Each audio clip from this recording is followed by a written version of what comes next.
Nice. There you go. Rival Sons, Pressure and Time. I want to thank Jim Norton. He turned me on to a new band. This Rival Sons, they warmed up for Black Sabbath at Madison Square Garden when you went, Jimmy. Yes. And then I was like, oh, Rival Sons. And then someone hit me up on Twitter, a guy named Grant Bale, it looks like, at Grant_Bale. He spells Bale strangely, whatever.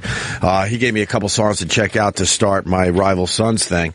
And I really like that one, Pressure and Time. Nice. They got like a little retro sound to them. Sound a little like you said, a little Robert Plant in there, some Wolf Mother. He's very good live, too. He really sounded good live. Really? Yeah, I was very impressed. And, it's not my, I liked it, but, when you're there to see Sabbath, that's kind of what you want to see. But I enjoyed those guys. Oh, God, I really like them. I ended up listening to like 20 or 30 of their songs yesterday. I just went into the rabbit hole. Because on YouTube, they had a playlist, and I just left it on.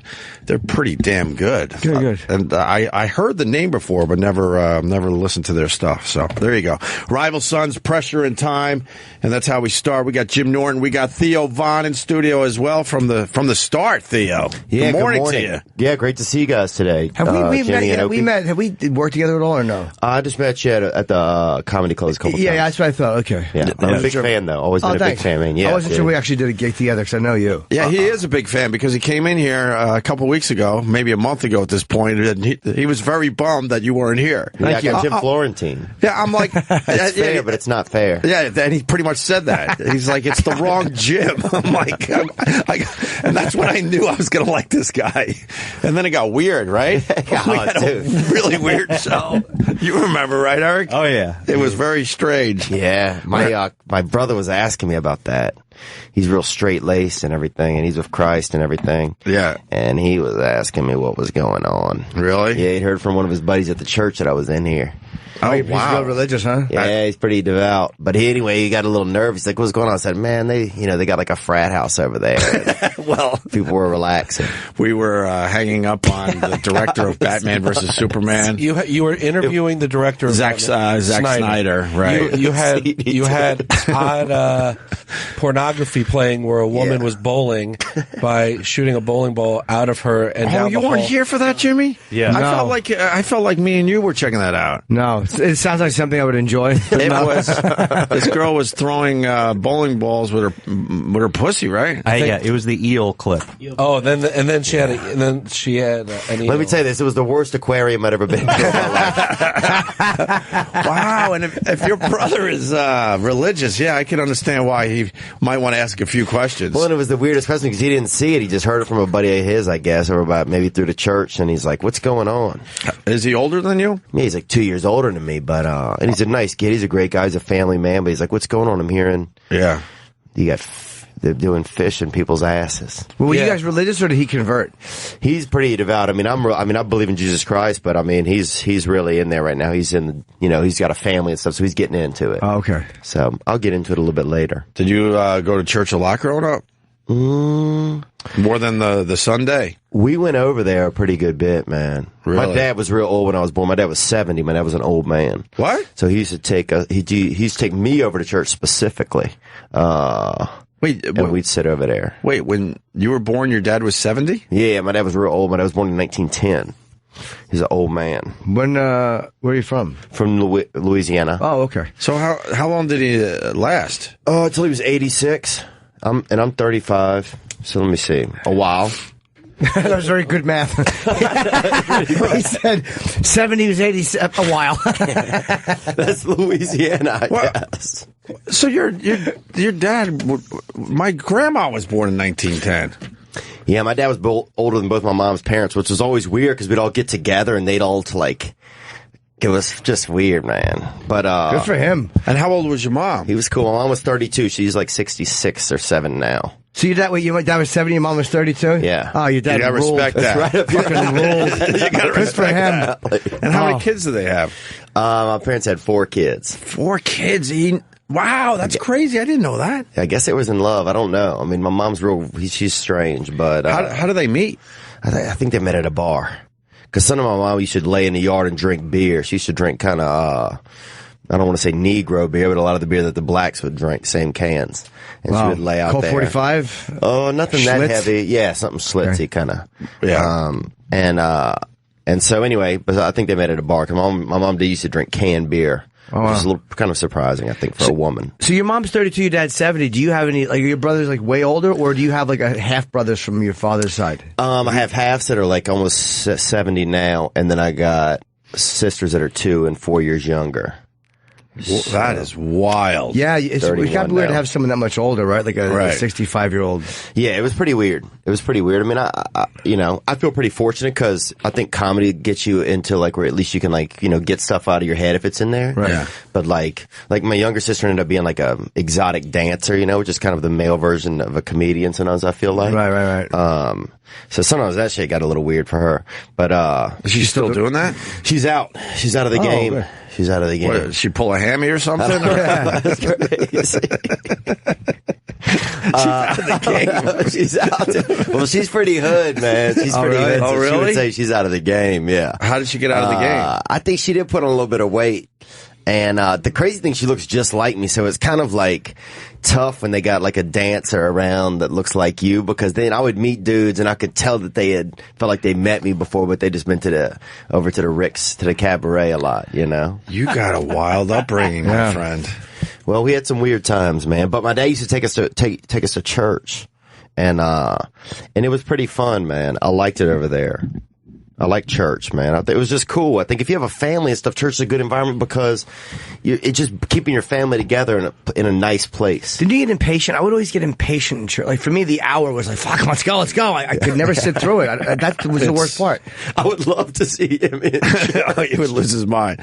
I would just watch that on It was just the hour long. It was just the hour or 90 minutes, whatever it was. It was just the impatience of having to sit there. Yeah. So I'm always amazed when little kids do well in church. Yeah. Because you got to sit there. They do just okay in church. Yeah, just okay, I think is the best. I go a bunch of times now a year, and I actually don't mind going. I don't believe as heavily as you. Let's just put it that way. Yeah. But it's a good environment just to hang out, and you learn some good things, some good rules of life, and it makes you think for an hour.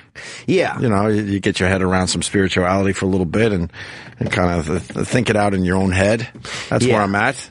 I agree with you there. And I'm not like crazy, like I'm not in all the paperwork of Jesus Christ and everything, but I think he's a great role model. And when I die, I'm like, sure, I'll go to heaven if there's a chance, I'm just going to not believe and just be milling around here in the grave forever. That sounds boring. So you have some doubt that there's an actual heaven. I think, I don't have too much doubt that there's a heaven. I just doubt some of the paperwork that they got on religion, Right. Paperwork's shady, dude. What do you mean? Like paperwork? Old paperwork, like the Bible and everything, like some of that, you're like, come on, dude, this is a couple chapters about animals, like you don't even talk about, like there's some wild stuff in there, Yeah.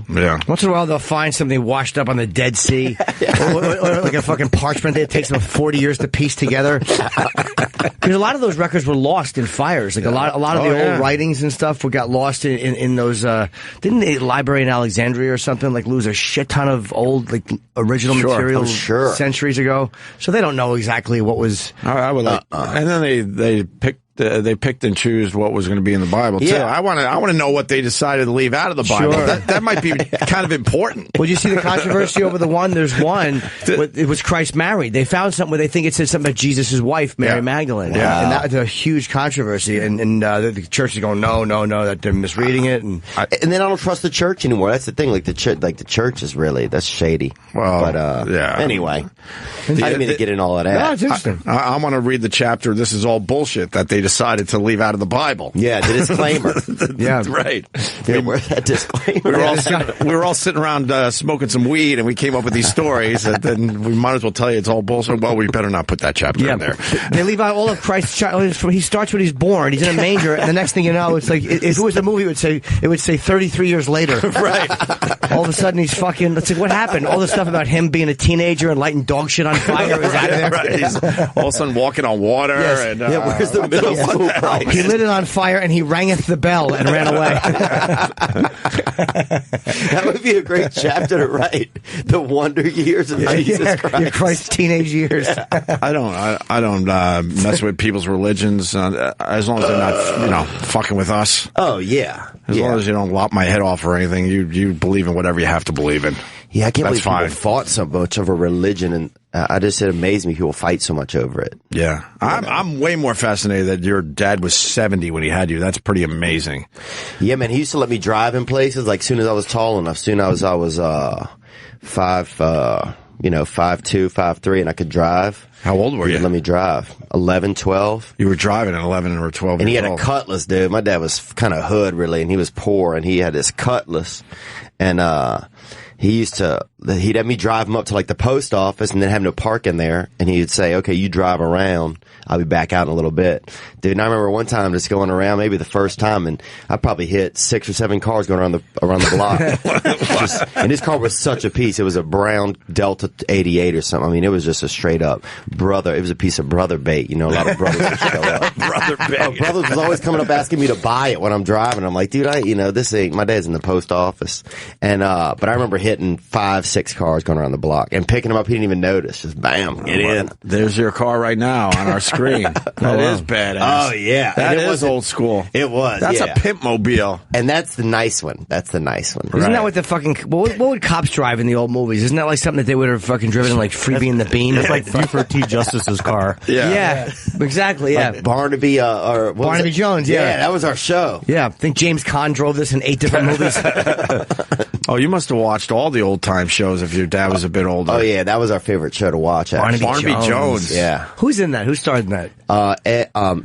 Buddy Ebsen. Buddy Ebsen. Yeah, that was Buddy Ebsen's other away. show. Oh boy, did he! We used to call him from time to time. No way. Yeah, it started getting sad because the drop off in his memory was pretty rough. Was it? When Saget was in here, did you feel like his mind stays pretty sharp though? Bob Saget? Yeah. Oh yeah. He's a young guy. He's been around forever, but he's only 55, 58, 59 years old. Wow. I think he's told me 59.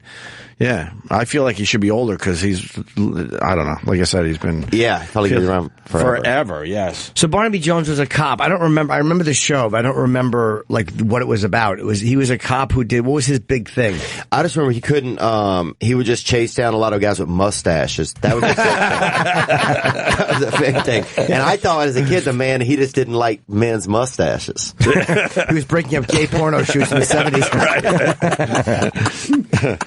Wow. Oh, Lee Merriweather. Oh God, I forgot she was alive. Yes, fucking Lee Merriweather, private detective firm in Los Angeles. Yeah. 73 to 80. Okay, 76. No, I said the show 73 to, yeah, you're right. I'm sorry, Jimmy. It's okay. It was a mid-season replacement. Ooh, what did it take over for? I don't know why I'm interested in this. But what got canceled and had to look at Barnaby Jones for the next 7 years? It was a senior citizen man with a gun. Yeah, with a young daughter-in-law. Because they needed a hot, sexy, or cute young girl. Yeah. What was it? Was that what it was? It was, father and daughter-in-law who run a private detective firm. Yeah. What did the fucking son do? He died. Oh, all right. He came out of retirement to solve the murder of his son. Oh, is that what it was? Yeah. Well, how'd the son die? Oh, he's murdered. Okay, you just answered that. So Barnaby Jones. It was a murder, Sam. So Barnaby Jones became an unretired detective. Okay, I see. It's very stoic looking Ebsen, huh? Yeah, he didn't play games back then. That was a really shoehorned fucking putting together of him and that young. Because they're like, look, it's creepy if you do it. If you're fucking, it's disgusting. No one's gonna go for that thing. They're gonna think you're Theo Von's parents. Yeah, maybe that's why. Maybe your dad liked it. He was convincing your mom. This isn't creepy. Look.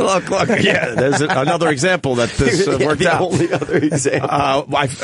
Travis got the Buddy Ebsen clips. Over the years, we called him. You want to hear this? It's a drastic drop-off. His catchphrase was, well, doggy, from the Beverly Hillbillies. Hillbillies, yes. Right. Okay. How many you got, Travis? Like 3 or 4? I have 5. 5. Okay. So over the years, it was me and Anthony started this a long time ago when we were in Boston. And we would just get him on the phone, and then we would have him do his well doggy. All right, listen to this. So the first one is from 96. 96. When he was 87. 87 and 96. Doggy. Nice, right? That's good. Nice. That was good. That was 98. That was 96. 96, sorry. Let's skip ahead 3 years. Yeah. 90.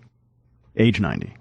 Well, doggy. Wow. All right, he's hanging in there, though. He's 90 at that point. Yeah. And I know I was with you for 1 or 2 of these. Yeah. Wait, there's more of this. This is like a 10-year bit we did.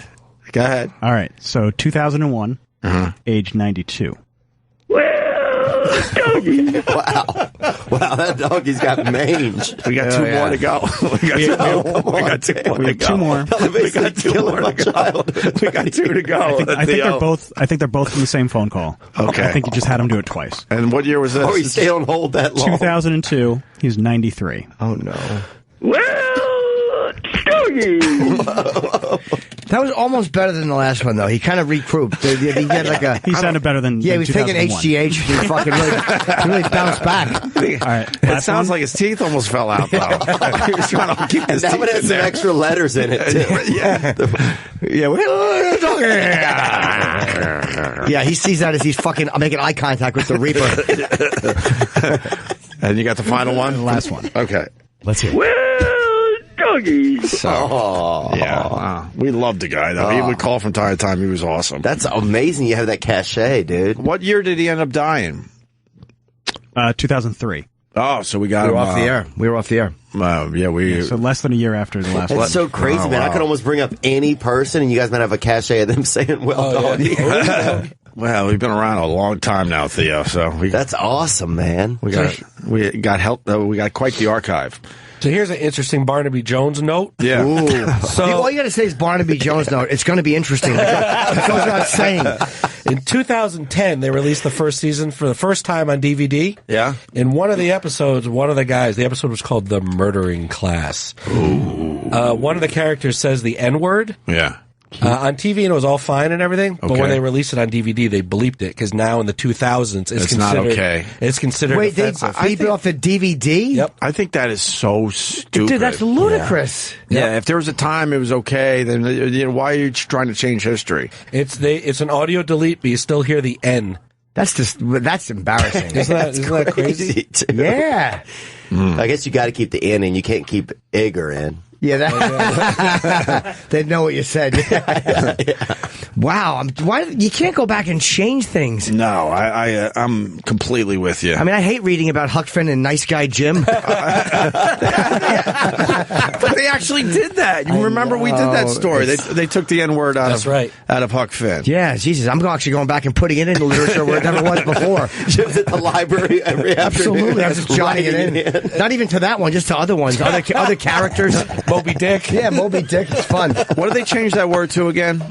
I have to look it up. This is years ago. Negro Jim. I'm going to guess it's Negro Jim or Negro Jim. Where did they take the race we out of used it? to know. They took the N word out and they replaced it with something. It was a real big deal. Oh, Norton Jim. And, I mean, that's a masterpiece, that Look book. at these Norton Jims. Look at these Norton Jims. People are more offended by that. Oh no, They replaced it with slave. Yes, Yes, they did. that's it. You're Slave. absolutely right. So- Slave Jim. All right. yeah, but I mean, that's a masterpiece. You can't fuck with that. It appears- You can't fuck with that shit. It appears more than 200 times in the book, so that's like a significant. And for a change. long time, no one gave a shit, though. Right. They read the book, understood why the word was in there, and that was it. And that word, maybe we should go back and edit Roots and pretend that people didn't talk like that. I just watched Roots the other day. It was on TV. It's, when you turn on Roots, all of a sudden, you don't know where you are in the saga. Yeah. But you're like, all right, I'll watch this. And then 5 hours later, you're just sitting there, you're crying, and you're still watching it. Like, oh no, it's Lawrence Hilton Jacobs. There's all these like 70s actors that you haven't thought of in a long O.J. time. Simpson? Oh, was OJ in that? Yes. O.J. Simpson. In Roots? Yes, he Blew is. my mind. Oh my God. Wait. Yeah, He's in one for not too long. I think No, wait a minute. Everyone slow he down. plays a tribal. He plays a very He's tribal accused man. of a murder or something, and they chase him into the next county. Does it hold up, the Roots? Oh, you're right. I think he was in it. I liked it. I only saw it about 5 years ago. There's yes, OJ. yes. Look at OJ. It holds up in the sense that it was an important right. piece of work, but when you watch 12 Years a Slave and how that was done and fucking the brutality of Michael Fassbender, but Vic Morrow was pretty fucking good, man. Yeah. Oh, As yeah. that awful plantation. plantation What was he? owner. The guy who whipped the guy? I guess he ran the plantation. It is amazing how almost any white dude can play an evil plantation owner pretty Absolutely. well. Sure. Yeah. Is the OJ scene worth playing? Not really? Not really. Okay. He's running. Look at Of those course, why would thighs he be on him. running? Yeah, he's running pretty fast. LeVar Burton can't keep up with him. And there's a new version of Roots. Actually, that they're OJ had doing to for slow history. down. You see how OJ had to slow down to Yeah. let LeVar catch up? But they had to have him doing running football OJ things. Yeah. And now he's got some kind of wrestling move. He's got him in a headlock there. Yeah, they're obviously friends of some sort. Or maybe it's his father. Yeah. I'm guessing he's Kunta Kinte's father. I do have Stump Brain on the hotline. I don't want to lose him. A quick phone call about the About Barnaby Jones? Jones? About Barnaby Jones. Wow. This is cool, the primaries man. last night. Yeah. All right, we good? Let's do this really fast. Everyone knows Trump won seven states, and you have Cruz won 3, Rubio won 1. Right. So with that, let's say good morning to Stunt Brain. Stunt Brain, we got Theo Von in studio, and of course the lovely and talented Jim Norton. What's going on, Good morning, Stunt Brain? gentlemen. Hey. Yeah, good times reminiscing about Barnaby Jones. Was that your show? No. I don't know Why? if it's anybody's show, but it was like a precursor to Matlock. Oh, Matlock. I forgot about Matlock. You're right. Matlock was kind of better looking a little bit. Who's that? Was that Andy Griffith. Andy Griffith. It was. Yeah. That absolutely was. It's amazing that he did that Would have been a role. great crossover, right? Matlock faces off with Barnaby Jones. That would have been interesting. Maybe just to me. And Better Call Saul, he wears the Matlock suit. Yeah, that's right. He went with that look. He had Matlock on the TV and decided to change his whole image. And that's how Quincy was introduced. It was a spin-off show, actually. Barnaby Jones busted him and Sam in a rest area. Oh, wow. He was giving it to Sam in a shitter through a hole in a fucking restroom door. Really? And they got arrested, and he came up with a quick improv. He was like, I was checking this man for evidence. So they hired him. So they made believe it was all legit. Yeah. On the up and up. Wow, I didn't know that, Jimmy. Yeah. Stunt Brain. So what are the headlines here? I mean, this is Trump's nomination now, right? Not quite. Whoa, not quite comes in from the Stunt Brain. Yeah, you need 1,230. Oh, no, I understand that, but I mean, his momentum and it doesn't seem. It doesn't seem like anyone could stop him at this point, is what I should have said. Well, Cruz came out last night and tried to put out the call to coalesce behind Trump and get a group together. And Trump's got 258 delegates. Cruz has 110. And while he picked up another 14 in Alaska. So he has about half of what Trump has. Mm-hmm. And if he gets this push to come together, March 15th, we could see something. I think the more certain thing is Hillary, because her superdelegate count, even though Sanders beats her in states, she picks up more delegates because they basically rigged it with party insiders. I don't understand what a superdelegate is. The superdelegate Delegate with a Democratic cape. Party's Blue, Jim. With superpowers. They count for 2 or 3 times as many votes as an elected But delegate. why? And they're appointed because the party didn't want to give up total control to the people. So that tells you a lot about the DNC and how they really trust the voter. Well, does the Republicans have superdelegates? No, Republicans do not have superdelegates. I didn't know that. I thought both sides had straight up. superdelegates until this very moment. No. Okay. It's a straight-up DNC fix to make sure that the candidate they want gets in. Yeah. And so Bernie wins a state like Oklahoma handily, and he loses in the delegate allotment by double. It's such an obvious rigging of the system. No wonder he's mad. And Bernie, it looks over for Bernie Sanders.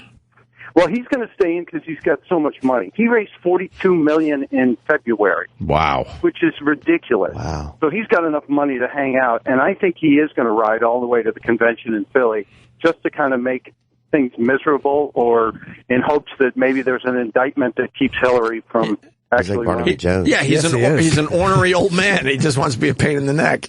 Yeah, he is, and he's not giving up, but he had a couple of good wins. Yeah. And she sounded a lot less confident last night. What did Chris Matthews called her? Said she sounded like responsorial hymns at church. Her speaking, her public speaking is horrendous. Yeah, when It's she gets literally shrill. the worst. Yeah, I mean, that to me is one of my main problems with her. And I know that's very shallow, but I listen to her talk. I don't think that's shallow. When she talks about going on, Oh, yeah. and it's like, oh, you're not motivating me. Just talk. It's a microphone. That's what the microphone's for. Right. You don't have to shout when you have the mic. I said I didn't think it was shallow. I thought you were saying it was shallow of you. Of course it's shallow what she's doing. I'm sorry, Oh, Jimmy. no, I mean, for me, no, I'm saying maybe it is shallow of me to only have judged her on her personal speaking. You were correct. I was correct. All right. Correct, but I strongly disagree with you. I think it's very important that the president, speaks publicly very well. Yeah, I just don't like listening to her. And it's like maybe in one-on-one she wins. She's not believable. That's probably it. She's not believable. One-on-one, maybe she's very good. Like, you talk to her, like any of these people, when you meet them, they can pretty much win you over. Of course. What they do. That's why they try to meet as many people as possible, because in most cases, you meet one of these guys, you're going to vote for them. Yeah. Because you felt like you got that personal connection. Stump Brain, Rubio's going to stay in there. He was saying the other night, the night before Super Tuesday, that he's going to campaign in all 50 states, even if it means it's just him and his pickup truck. Well, it's a good thing to say, but I think March 15th is line in the sand. I'm glad he said pickup truck. That's the vehicle of Joel Rifkin. Very important to mention that. If anybody wasn't sure what Joel Rifkin drove. Try to get that in. Or Scott Brown. Remember Scott Brown won Massachusetts by driving that dumb pickup truck all around the state. No, I don't know that. Rubio needs to hang out till the 15th. If he can pull off a win in Florida, which is unlikely right now, they get all the delegates starting the 15th. On that day, up till now, it's been proportional distribution, but that day is winner take all. And if he doesn't, he's done. Why are some states winner take it all? Other states, they share the delegates more or less. And then some of the states, you have to, do your vote in front of everybody. And other states, you can do it behind the scenes. Why can't it just be one consistent thing across the whole country? That would make it too easy. And the parties decide. And the parties have set it up to where they can either get interest by doing these proportional distributions to leave kind of fringe candidates still in the game. Yeah. So that if they get, you get a wider choice. Okay. Then once we're going after Super Tuesday, now you've got, okay, here are the 3 or 4 guys, and it's winner take all. So it really kind of moves the field a lot faster. So that's what we're going to have on March 15th. And Rubio's just an asshole. He's making fun of Cruz because Cruz was supposed to win all those southern states. And I'm watching his speech going, well, what about you? You haven't won anything yet. Well, now let's give him the one he got. He got the Minnesota. All right, he did get Minnesota, but that's his first win. But he's beating up Cruz when he's not doing he's not even coming close to what Cruz has accomplished. Yeah, his initial strategy was 3-2-1 in the first 3 primaries, but he's gone 3-5-3-2-2-3-3-3-2-2-1. Yeah. So it's not working for him, and unless he gets Florida, but it looks like the governor of Florida is going to endorse Trump. Wow. Which would be like a giant knife in Rubio's back. Wow. And how's the party going to handle this with Trump having a very good shot at being the nominee now? Because a lot of people coming out and saying, I'm not going to vote for him if he's our guy, and I'm not going to support him. Yeah, big-time conservatives like Ben Sass out of Nebraska said he won't vote for him, no way in hell. But he didn't exactly say he'd vote for Hillary either. Right. I think it's just going to be a fight till the convention. And pardon the train station. I'm headed to D.C. this morning. Oh, zipping on down to D.C., are you? For what? Yes. Do tell. A little conservative political action conference. Oh, okay. Ooh, sounds like the pedo convention. Sounds like the background story of a Barnaby Jones. It certainly does. Right. Headed down to D.C., but what he's going to do is double back from Baltimore and commit the murder, and then go back to D.C. And Barnaby Jones, when he's done fucking his own daughter-in-law, will figure it out. Lee Meriwether, as she's wiping stuff off her back. The towel. I gotta watch this episode. I despise Lee Meriwether. I want to see Jimmy's remakes of this. Yeah, they're wonderful. Is that the bonus episode on the DVD? Yes, it's the unreleased one. The network felt it was just too heavy. But the time it's right now, finally, to release it. Yeah, they're like, the whole anal sex when he's wiping his dick on a towel. We just don't think that's good enough for prime time. Boo. Oh, boy, is Theo going to get a phone call from his brother today. Oh, I forgot he's a religious family. Hey, we can let you go, Stump Brain. One last thing. Explain the Governor Christie thing. It's getting a little strange. Yesterday, he introed Trump after Trump's big victories, and then he just was on that stage in the background. You would think that he would have introduced Trump and would have left the stage, but it's almost like this was planned ahead of time, that you stay in the background like that. Is there some kind of deal that was made? I don't know, but it was the same uncomfortable situation when Sarah Palin spoke and Trump stood behind her for 20 minutes. Yeah. But now there are memes on the internet of Christie nodding and just looking really crazy. Yeah. And 7 newspapers that endorsed him yesterday apologized. Seven that endorsed who? That endorsed Christie basically said, hey, listen, we're sorry. We didn't know he'd go out and endorse Trump.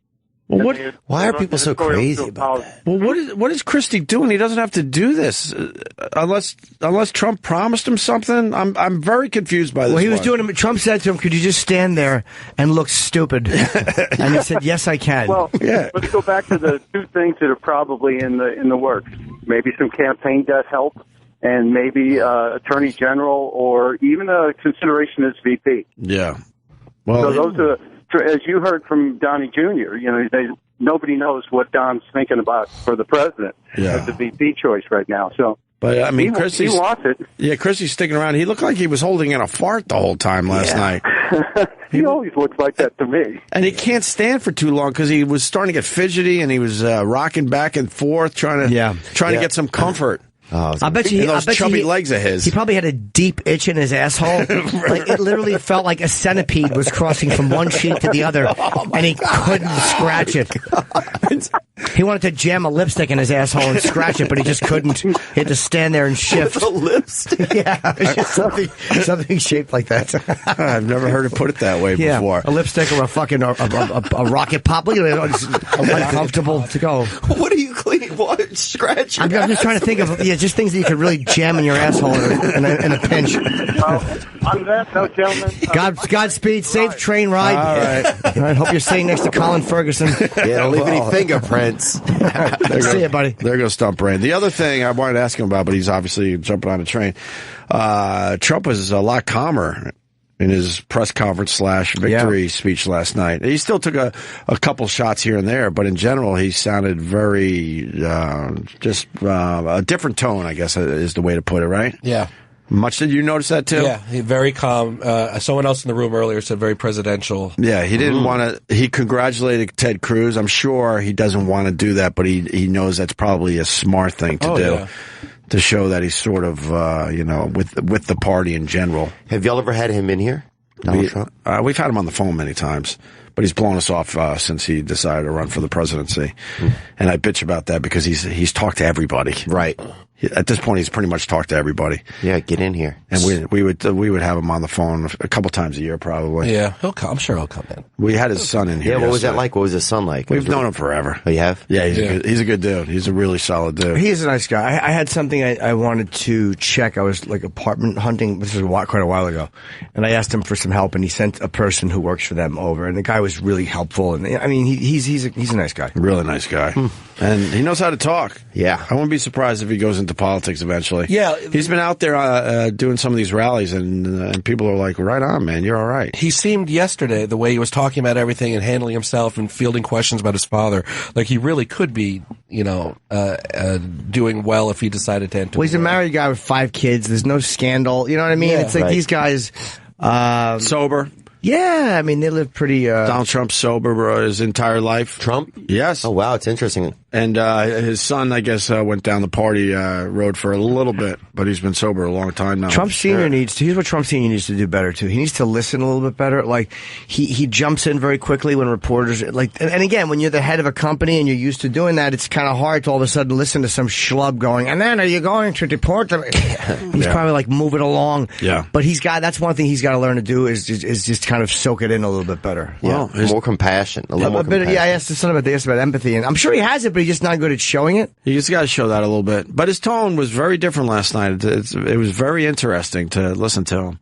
I'm curious. He wasn't the wild man last night. No, he wasn't. Huh? Yeah, I'm going to vote for him. I'd love to watch Donald Trump. You're going to vote for Trump? Yeah, because I like Trump's going to Europe tomorrow, dude. I'll stay home from work to watch that. You know what I'm saying? That's going to be exciting. I didn't know he was going to Europe. No, not really going to Europe tomorrow, but I mean, like, if he's the president. I see what you're saying. He'd keep the news in business for another 8 years, I feel like. God, yeah. You're going to watch every time he's on TV. Yeah. But I mean, but then at I the think same we'll time, be, maybe to run out. But if he becomes president, I think we'll all be a little disappointed because I think he'll tone down his act to a point where we're like, oh man, I want the guy that's like trashing everybody. Right. Yeah, I want that wild Muppet. You want that to continue in a way because it's really, really entertaining. Yeah, it's the best. So it looks like it's going to be. Well, Stumpbrain said it's not over yet, but it's starting to look like Clinton As long as versus Sleepy Trump. Black is out, that's Ben Carson. That's what I call him, Sleepy Black. I like Ben Carson. Well, I do too, man. But he scared me a little bit because he talk when his eyes are closed, and a lot of men don't do that. Yeah, but he's used to operating on brains, on baby brains when they're still in the stomach of the mother. But sometimes when you blink, that. he keeps going with his eyes are closed, and that's wild, dude. Yeah. Close your eyes and talk. It feels like you're really something's wrong with you. Yeah. It's just like a jazz singer type thing. You know what I mean? Like keep talking. Yeah, he just does that, but he's got that calm. He's got that vibe. Oh, 100%. Low blood pressure. He'll live to be 130. Fucking Ben Carson. He never gets angry. But he argues with his wife. He's probably like, you're being a fucking bitch. Smiles, never raises his voice. He's a very deliberate man, that's all. He's Yeah, entertaining. Very deliberate guy. He's very entertaining. I agree. At that last debate, he begged someone to take a shot at him so he could talk. Yeah, and he's got no funny. shot at winning, but I don't think he's a bad guy. He's just a religious dude. And, He's going to stay in there. He's Yeah, really, why really not? smart. All these Very guys smart. seem like they're going to stay in there for a while. Yeah. He's the smartest guy that's running. I mean, Agreed. you can't operate on fucking children's, fucking brain stems, and then compare yourself with any of these fucking people. But I just wonder if Carson can stay in now because, like, Cruz. Well, Ed McMahon left. Boo! Boo! Go ahead, sorry. But like Cruz and Rubio, they're spending a shitload of money to stay in the race. I bet Carson's not spending anything because he sort of knows where he is. Yeah. He's just sort of drifting, waiting for these other guys to You knock still need themselves money, out. though. You still need some money. Yeah, but he's not as go around the aggressively country. spending. He's Yeah, just but at a Hampton Inn, dude. He's basically just working at a Hampton Yeah, you're Inn. right. He's not staying in a 5-star hotel. My theory is he doesn't want to go home to that wife of his. No, exactly. He's in a Hampton Inn looking at his toes like Scatman Crothers in The Shining when he was in that when he was lounging, just looking at his big dumb feet and that fucking naked lady painting. I'm sure she's a lovely lady, but I think she's probably calling him every day like, when are you coming home? Yeah, his casserole's getting cold. I'm looking at these polls. You don't have a shot. Why are you still out there? Why do you think his eyes are closed all the time? He's listening to his wife. But she's a lovely lady. She's got her right, fingers in her guys? vagina. She's like, I miss you, Daddy. He's like, yeah, I can't wait to get back. But, I'm in Oklahoma someday. But this is a very important election. The country's in trouble. I need to be out here. Can I bring up one thing? Oh, my God. That Stumpbrain just said. Yeah. And I didn't know about this until this election. That when you build up all this debt running for president, that when you drop out, They pay it. Yeah, other people pay it. I didn't Yes. know that until this election. Yeah. And They make deals with each other. But like, how fucked up is that? It's like, I'm winning, yet I have to pay the debt of like these other people that are dropping out, and it's a ton of money. Yeah, it's a little strange. yeah. You need a shitload of money to even try to become the president. Can't even imagine, man. There's Ben Carson. That's Carson. Oh, and his that's lovely his lady, huh? and his lovely bride. He looks like a wrestler that I knew like in the 80s or something. I'm trying to think of who it was, though. Coco Beware. A little lighter than him. Maybe one of the Middle Eastern ones that they had. Okay. So we got Doug Benson outside the studio. We got a very busy show. We also have Jim Gillette calling in today. He was married to Lita Ford. I don't think you know who Lita Ford is, but she was in here. I think I could say it this way. My humble opinion, she's a bit nuts. Really? You got to be careful how you say this stuff. But I felt like I think you're pretty careful there. All right, I personally felt like I was looking at a crazy woman, she said all sorts of stuff. And boy, did it got back to Jim Gillette and his kids, and he wants in on this. Wow! So he sent emails and all sorts of stuff on his ex-wife. Yeah, it's one of those things where you don't know how to take it because marriages are such a fucking volatile, weird things. Anyway, when they break up and when his kids involved, and I don't know who to believe, and it's like.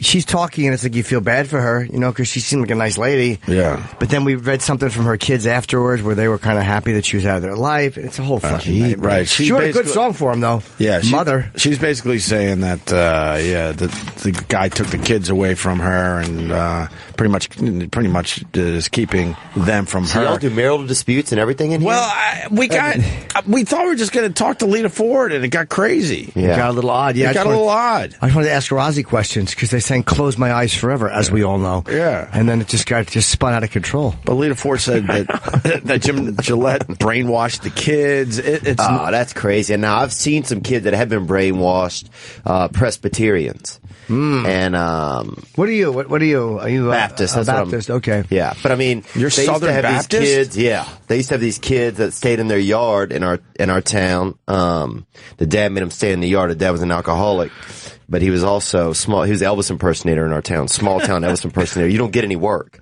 in a small town, because nobody needs an Elvis. No. Once they've heard it, they're done with it. Yeah, but they would let him. But they were Presbyterians, and he made the kids wear really long. Even the boys wear really long clothes, almost dresses on the boys even. And continue. And the dad was a drunk, and I remember one time he made one of the sons a wooden shirt for Christmas. He made his son a wooden shirt because he spent all their money on liquor, and they used to let him dress as Santa at Christmas time and wave like at the train station, like the train's coming in, and be like a seasonal greeter. And he made his son a wooden shirt, and I remember that boy crying. I remember holding the shirt when they nailed him into the front of it, when they, shut it on him. Well, how do you take the wooden shirt off? You just, it was hard to get off. He kept it on for probably a couple of days, and then they got wasps in it. What? In the summer when it was off of him. This is not a real story. Yes, I swear to God, it's a true story. That is, I've never heard of a wooden shirt Presbyterian. before. He got wasps in his wooden shirt. Well, they left it in the garage. I don't know if it was wasps. It was not while he was wearing it. No. Oh, okay.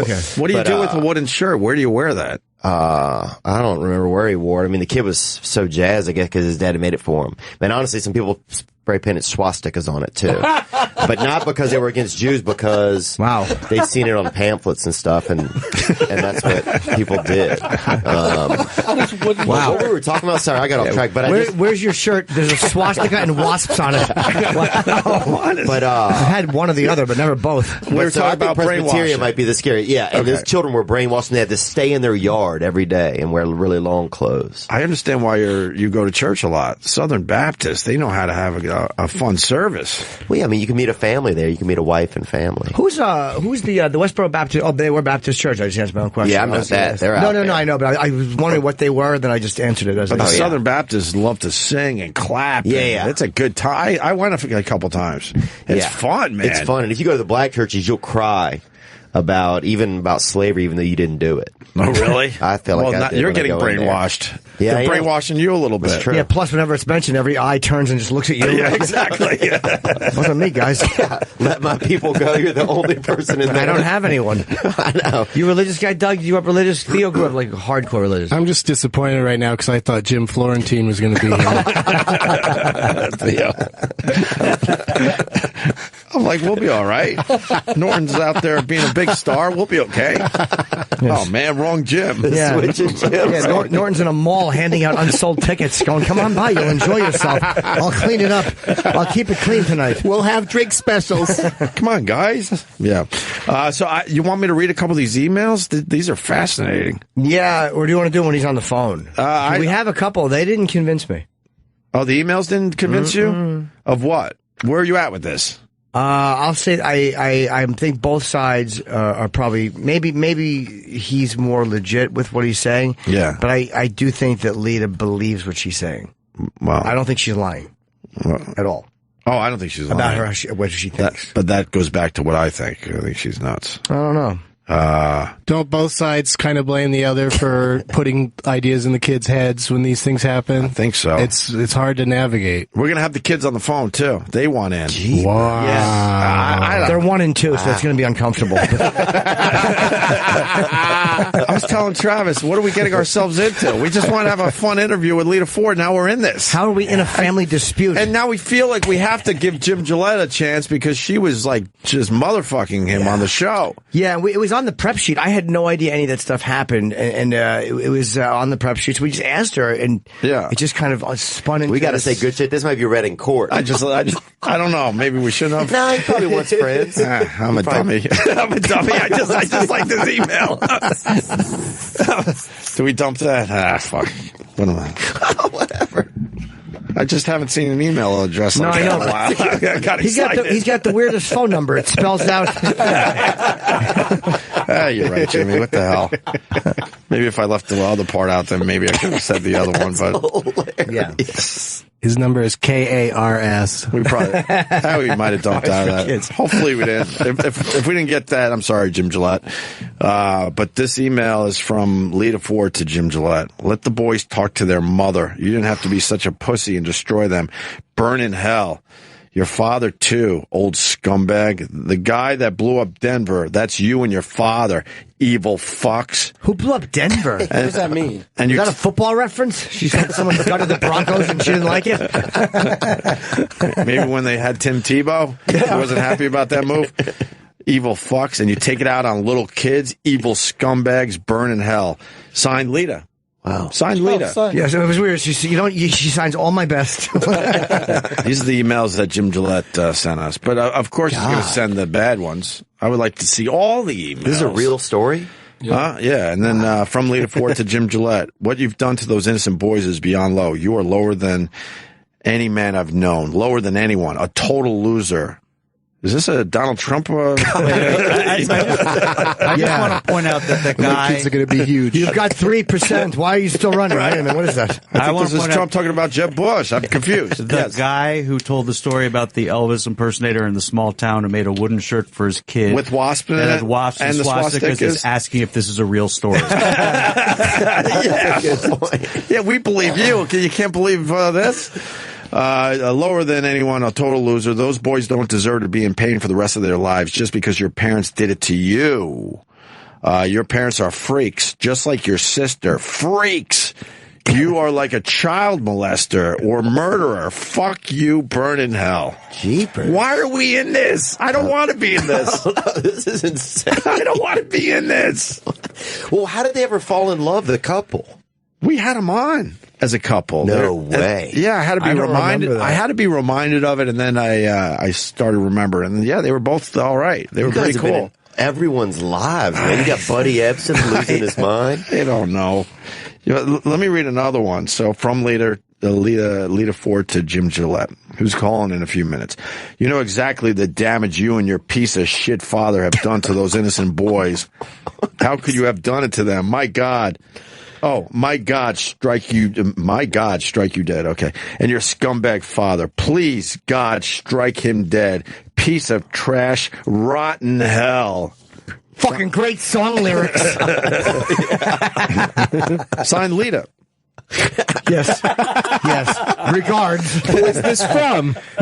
All my love. Yes. It's a twist at the end when her name shows up. Yes. I hope you die of AIDS with your dick caught in a wood chipper. Sincerely. Oh, my God. And then, she's a goose. And then this one says, the email's below. Dear Lita. Okay, and then Jim Gillette wrote hers, basically saying, Dear Lita, the emails below are more examples of your unending, irrational, and deplorable behavior. The email at 4:30 could actually be viewed as a threat. Please refrain from engaging in some unwarranted and despicable conduct, as it's completely unnecessary and doesn't help your situation with the boys. So she's referring to the ones, obviously, I just read. If you spend as much time trying to mend the bridges with our sons as you spend looking for someone else to blame, your situation with them would have gotten better rather than worse over the last couple of years. You can't continue doing the same thing that originally caused the boys to distance themselves from you and expect anything but further distance. It's unfortunate that your actions and conduct alone have caused such turbulence between yourself and James and Rocco. What's even more unfortunate is that you continue to sabotage any hope of ever allowing James and Rocco to forgive you for the reprehensible way you've treated them and for all the disgusting things you continue to do. Please refrain from making further accusations as copied below about me or James and Rocco's grandfather. I continue to remain respectful even though you've been anything but respectful of us. I cannot continue to accept your out-of-control behavior. Me and the boys have the right to live free of this constant abuse. I continue to encourage communication between you and the boys, but you do not have carte blanche to continue bad acts. Please govern yourself accordingly. So he was basically trying to get her to stop. Yeah. Oh, that's from him? And there's a couple more, just two really quick ones. Do I really care what you think? This is from Lita Ford. Any mother would be upset if she was being kept from her children like you have done. One day those boys will turn on you just like you turned on your mother and father. You learned it from them. Freaks, all of you. My family could never comprehend the evil that runs in your family.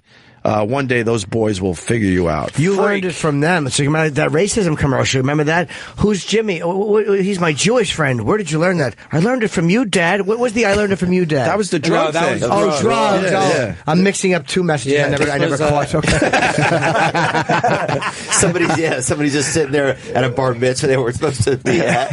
It's like I learned it from watching you. Who's? Remember that when we were kids? Racism. It was drugs. It was hot. They were fishing him and the kid. Him and the grandfather, and it was from the Church of Latter-day Saints. Yeah, he goes, "Who's Jimmy? He's my Jewish He's friend." one of my Jewish friends. I don't remember that either. I remember Then you are prejudiced. You are prejudiced. He says, "I'm prejudiced." Who's Jimmy? Oh, he's the kite boy that I throw rocks at. Well, maybe you are prejudiced. Can we watch that commercial so people understand what I'm talking? There it is. Got it. I don't remember this. I remember the drug one. But Yeah. Okay. Jimmy said I was prejudiced. Do you know what prejudice is? No. Well, prejudice is when you react to someone because of their religion or their color. But I don't do that. Who is Jimmy?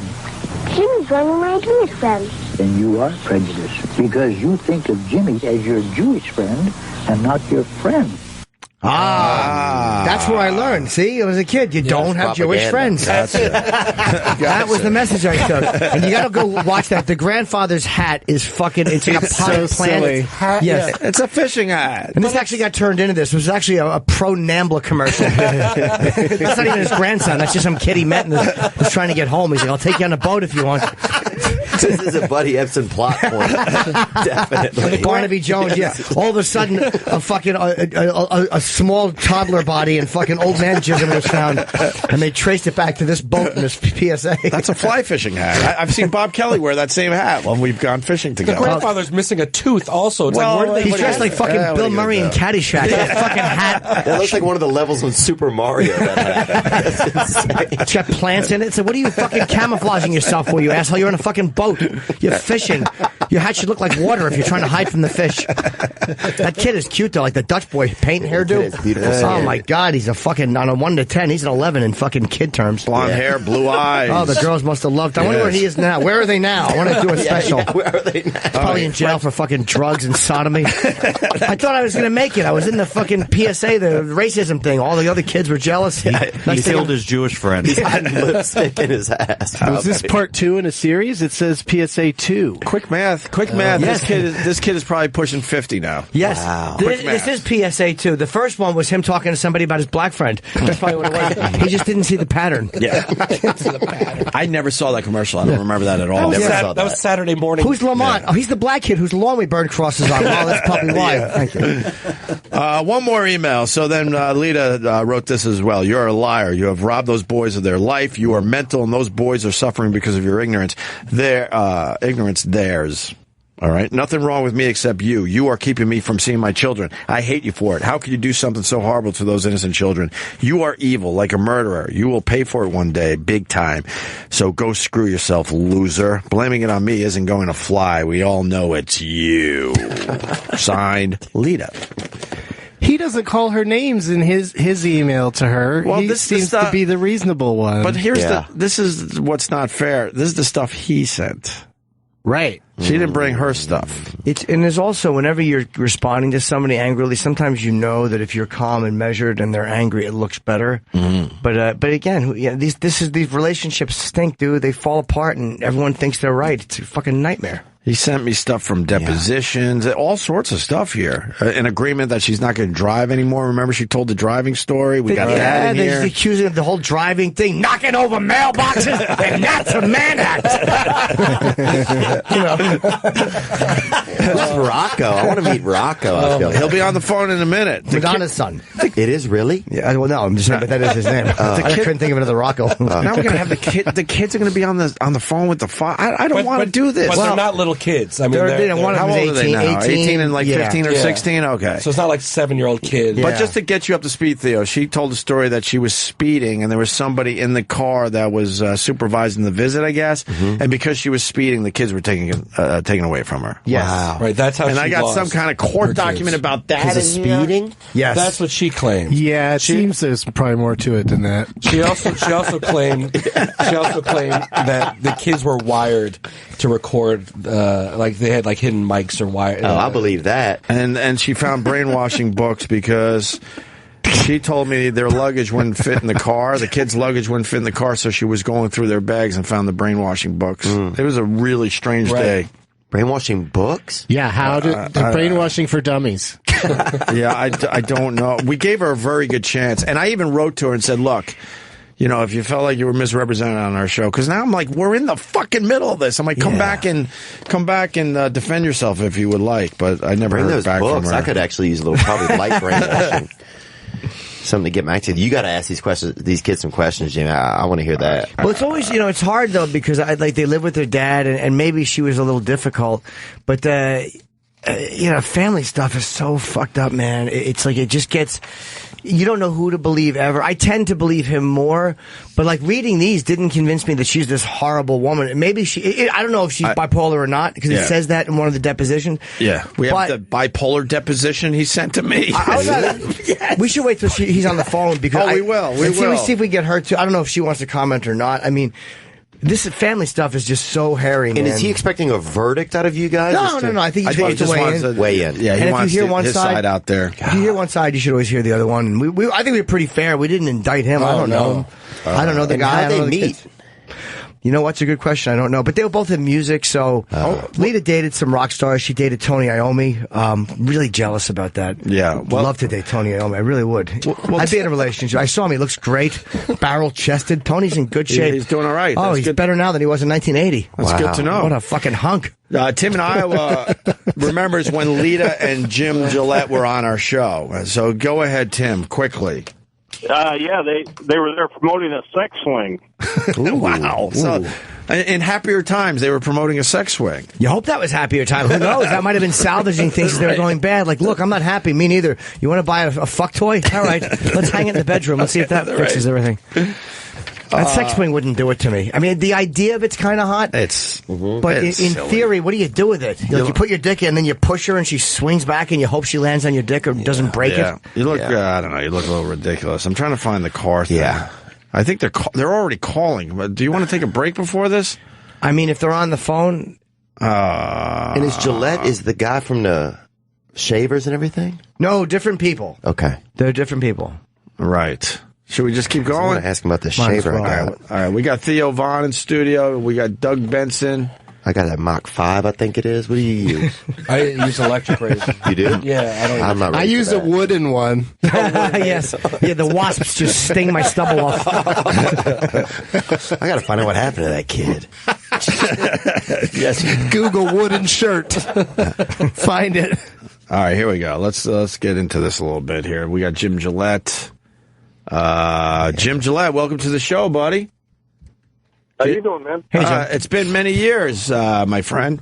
I think, I don't know, 6, 7, I don't know. Probably. And we got your son James on the line. How old is James? He's 19 in May. Okay. I feel a little better about this So, now. Jim, you heard when we talked to Lita, you heard how that kind of went down, where it just kind of went from one direction into the other? Yeah, I did. And I thought we handled it pretty fairly, considering what we knew. You know what? I could tell you guys weren't prepared, and I was very thankful that you didn't just jump on the train and let her do her shtick, you know? Yeah, you never, like we were just saying, with family shit, you just never know who's right and who's wrong. And so do you want to get your side of the story? And what did you say, what would you say that she said that was factually not how you saw it?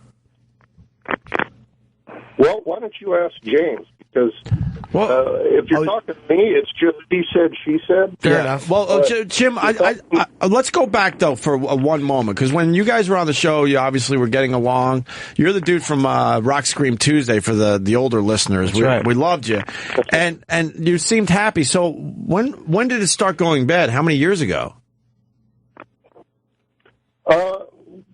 A long time ago, and it just progressively got worse. It went from, how would you call it, maybe an episode once a month to an episode every couple of weeks, to every week, to every other day, to every day, to, you know, it was just... What were the episodes? Just an act of craziness? Oh, yeah. Screaming, yelling, hitting? What are we talking about?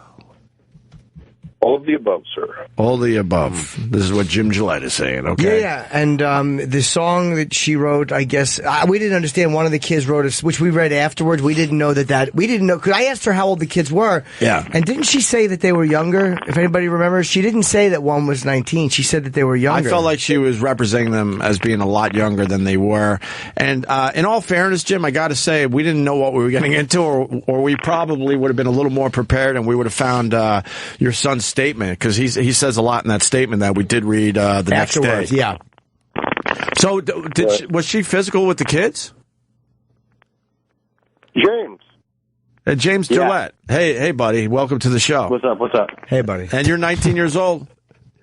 Yeah, 19 in May anyway. All right. So was your mom physical toward you guys? Oh, yeah. I mean, that started going on a lot more when I was probably, I want to say, 13-ish.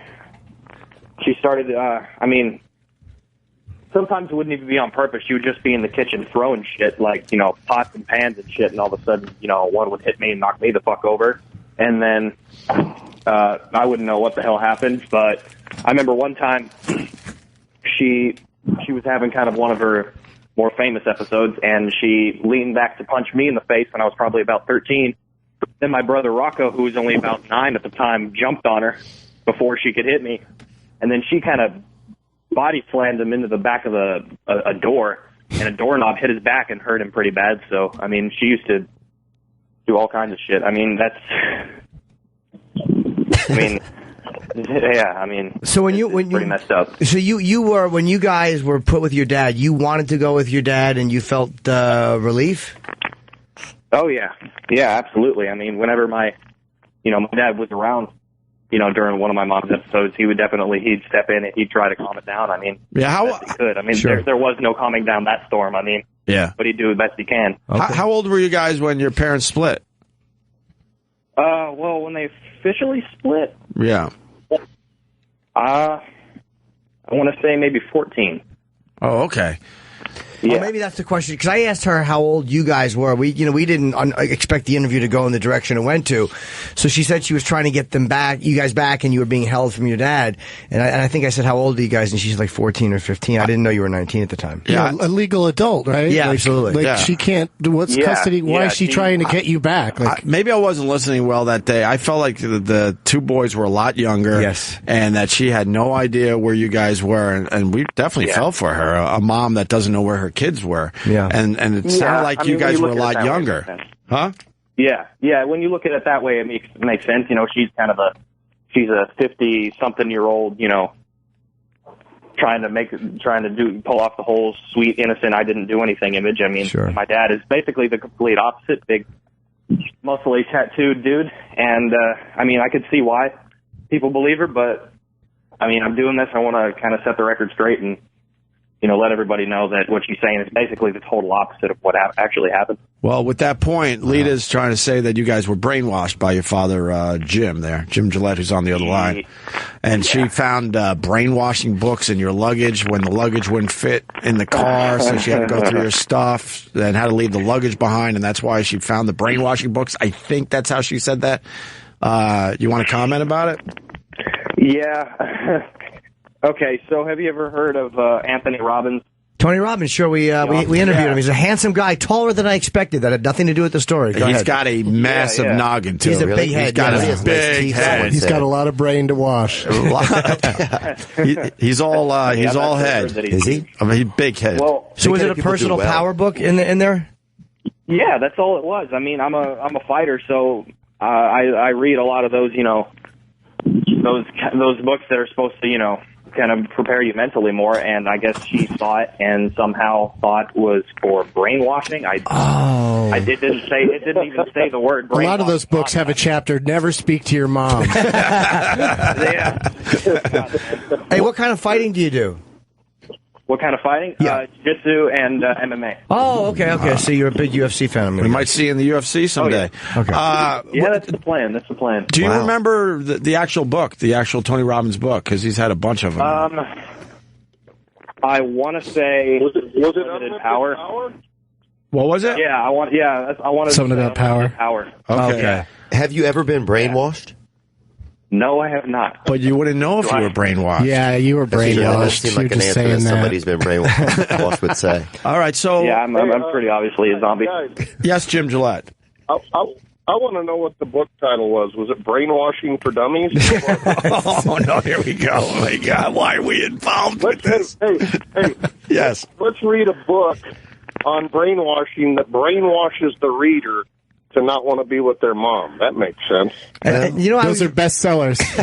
and the courts got involved. Let's say this: the courts got involved, and it's not easy to take kids away from a mom. Yeah. In most cases, the mom wins. Yeah, or the mom, yeah. So it leads me to my next point. She was talking about how the kids were taken away from her just because she was speeding down the highway.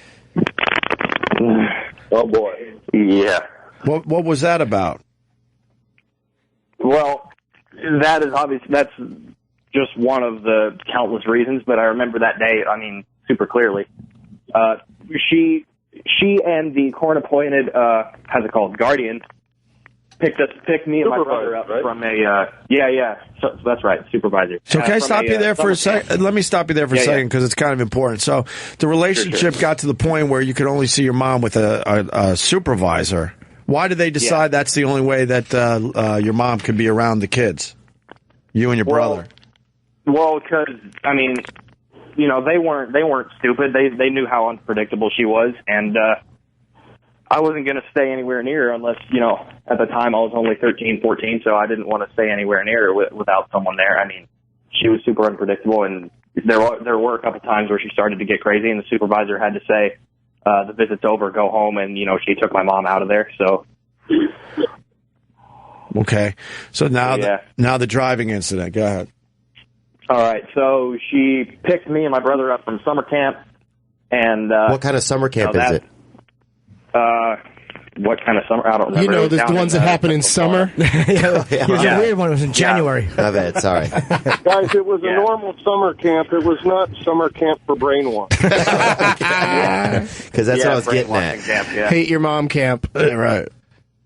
Yeah, right. Well, she picked me up from that, and then I mean it was, kind of sort of normal. I mean, I was, to be completely honest, shitting my pants, and then we get in the car, and I don't remember what exactly sparked her, but she started, she was driving, which I was really hoping that the supervisor would drive, and I was sitting in the back seat right behind her. My brother was sitting behind the supervisor, and she started screaming, and then she started swerving, and I remember looking up over her shoulder and seeing the speedometer. The needle was at about 105. I mean, I was freaking out because it's not like she was just going fast. She was yelling at us and yelling at the supervisor. Wow. And swerving in and out of lanes. I mean, I'm super surprised that, she didn't run into anything or, hurt anybody or kill anybody. I mean, let me, at this point, there's so many, because I read some of the documents that your dad sent over, like the emails back and forth where she's obviously very mad.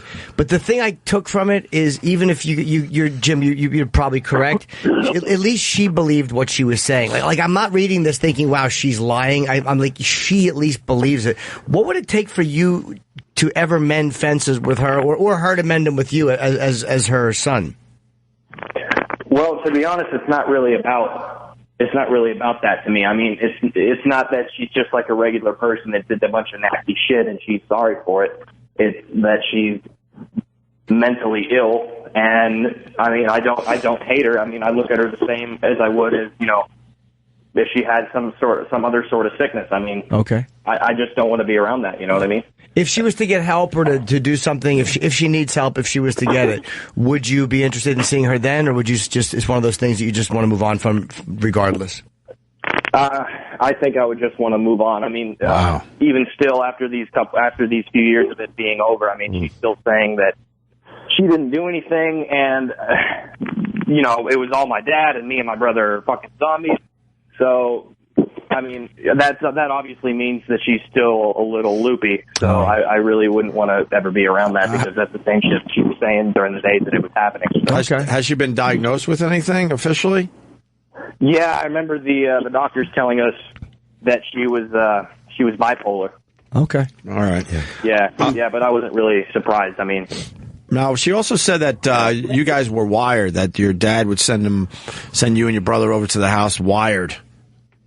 Wired? No. Like for sound almost? Wired for sound is what she said. I got the exact quote. I got to be careful because we're in the middle of this, Theo. I don't know why. I want to go to court. She said, this is exact. He would wire them for sound, so when the kids came to visit me, they would not speak. They wouldn't stay in the same room as me. They wouldn't pet the dogs. They wouldn't function in any way towards me.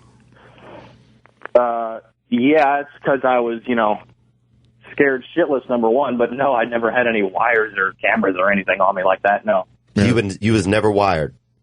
No, never once. Okay, thank you. I don't know where she's coming up with that. Why wouldn't you pet the family dog? She goes, they wouldn't even pet the family dog. Yeah. It was a cat. Was it a chow? I don't know what the hell she's talking about. I mean, I didn't have any problem with the dogs. The dogs weren't fucking nuts. Right. Oh, yeah. She had bipolar dogs. Yeah, it's one of those family situations, It's like where everyone James, sees it different. James. Yes, I'mAme too. I think you were talking to me. You have a very commanding voice. Look at how fast I got in line. Yes, sir. James Gillette, did the dogs try to brainwash you? No, they did not. Well, it was their tail. It was their tail. Watch the tail go left and right. No, the little white fluffy one tried, but because of that Anthony Robbins book, I'm pretty strong in the head, so it failed. So you guys have a good relationship, the dad and the son. You sound like they're having fun. Yeah, like you guys are. I kind of feel like you're bonded by this whole thing. Yeah, I mean, you gotta make the best of a bad situation. I mean, we don't really ever talk about it or think about it. It's not a part of our lives anymore. But whenever we have to, we try to, make jokes about it. I mean, that's basically the easiest way for me to talk about it, at least, because I don't really like talking about this part of my life, to be honest. She had a couple hit songs though. Yeah. Do you listen to the music sometimes and think about things being different? I'm sorry? Do you ever listen to your mom's music and think about things being different? No, I don't. Probably doesn't do that first half ever. Listen to her music. Okay. Right? Yeah. Maybe not. Yeah. Especially the song Mother. That was creepy. It was that song that she put out a few years ago was intense. I thought it was a good song, but I could see if you were he went, oh, God. Yeah. Well, yeah. I mean, he prefers the Danzig Mother. Did you not like it? Guys, I never listened to it. If your mother wrote a song that said your dad should be crucified and left to die, would that be one of your faves? Yeah, that was probably a lyric she should have changed. that was probably definitely written in a bad moment. That was not one she should have included. There was she probably should have been a little more vague in her songwriting, where you're like, I think what she means here is that she wants the husband crucified, but I'm not really sure. Yeah, you probably she made it pretty obvious. Yeah. They sound well adjusted though. She said that she doesn't know where you guys live. Is that true? Well, I mean, I don't know. I mean, it wouldn't really matter. I'm not going to talk to her anyway. Wow. But hey guys. Yeah. This is Howie Hartman here. I kind of represent Jim and the kids. Yeah. Let me just interject for a couple seconds about her not knowing where the kids live, et cetera, et cetera. Sure. And just throw into the hoop here that James mentioned that he does a little bit of Brazilian Jiu-Jitsu and MMA. He's kind of real humble about it. He just won as adult for the first time the gold medal in Houston on a major tournament. So he's the real deal. And not only that, if Lita wanted to go ahead and visit the kids or try to, it's the biggest Brazilian Jiu-Jitsu amateur championship they have in the United States. It's real easy to find out where these competitions are, and she knows or could find out. She's made little or no effort into making a match. Yeah, she knows what would happen, though. Right. The first effort would be to fix herself a little bit first, and then go ahead and reach out to the kids. And at that time, it's up to the kids to decide if they want to let her anywhere near them. They scared the bejeebers out of them the first time. Right. Well, that's why he went into MMA, I think, to protect himself, and now he enjoys it, and he's very good at it. She was saying on the show, she was hinting like, I really don't know where, my ex-husband is and my kids are, and she I asked her about Turks and Caicos because I know you guys lived down there for a while, and she was giving me, she she was kind of hinting that she thought that you guys were out of the country. But you're saying here today on our show that it's pretty obvious where they are, and it would be kind of easy to find where the kids are. Yeah, I think she just likes to talk crap.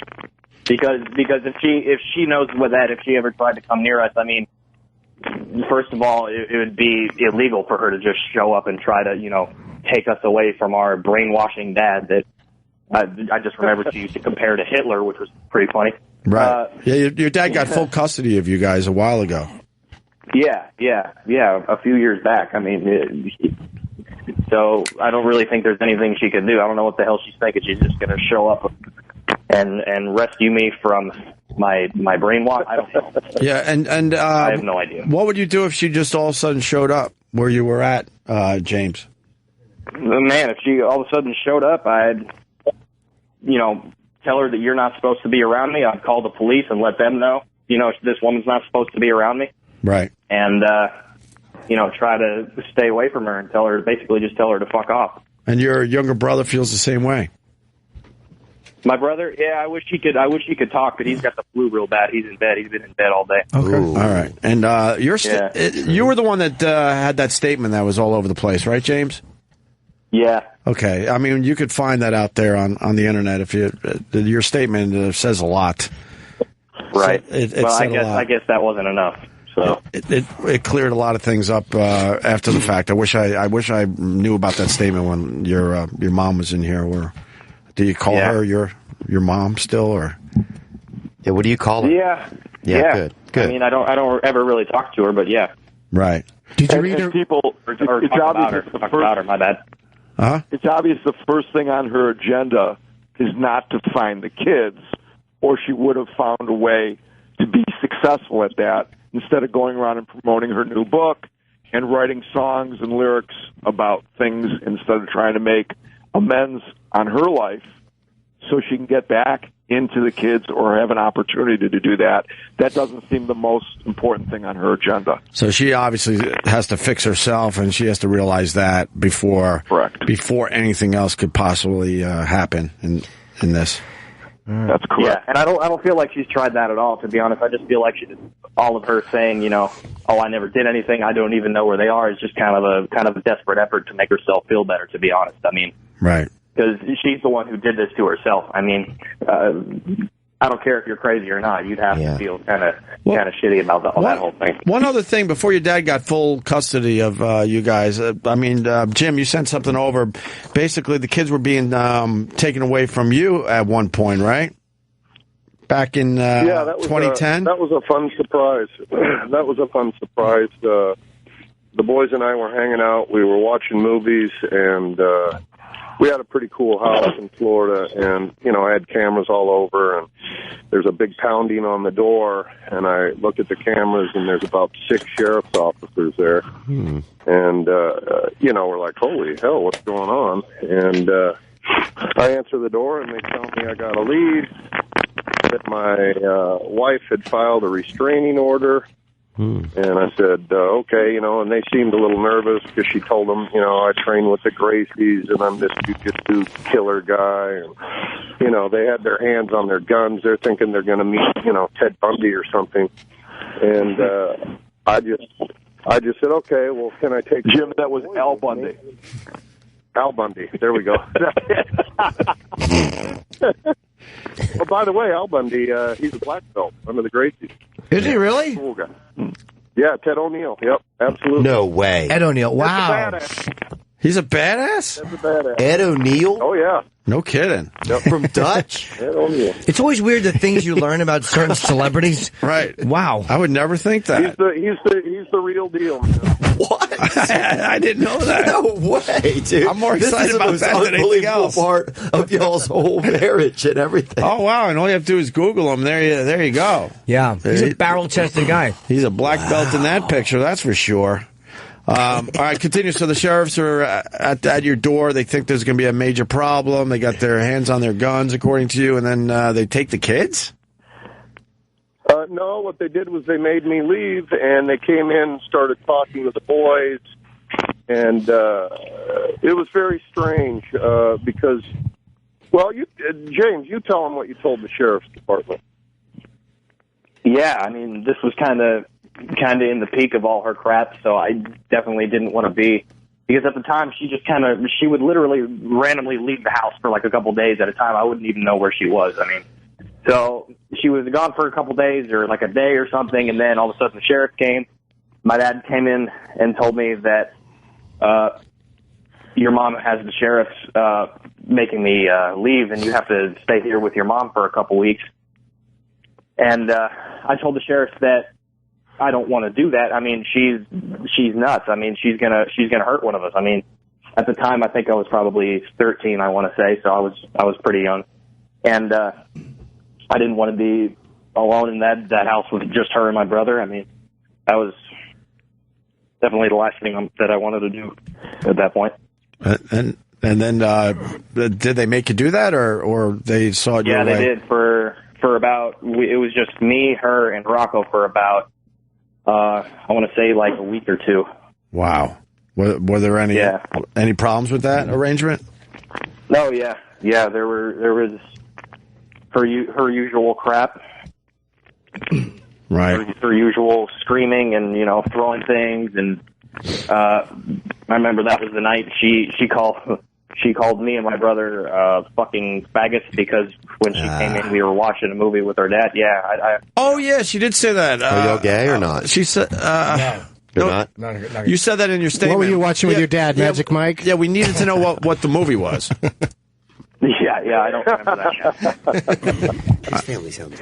Probably another brainwashing movie, that my dad has so many of. But just because you were watching a movie with your dad, she said that. According to you in the statement that is online, if you want to read it. Well, listen, man. Jesus. We just want to reiterate that we're representing both sides here. I guess getting both sides of the story out.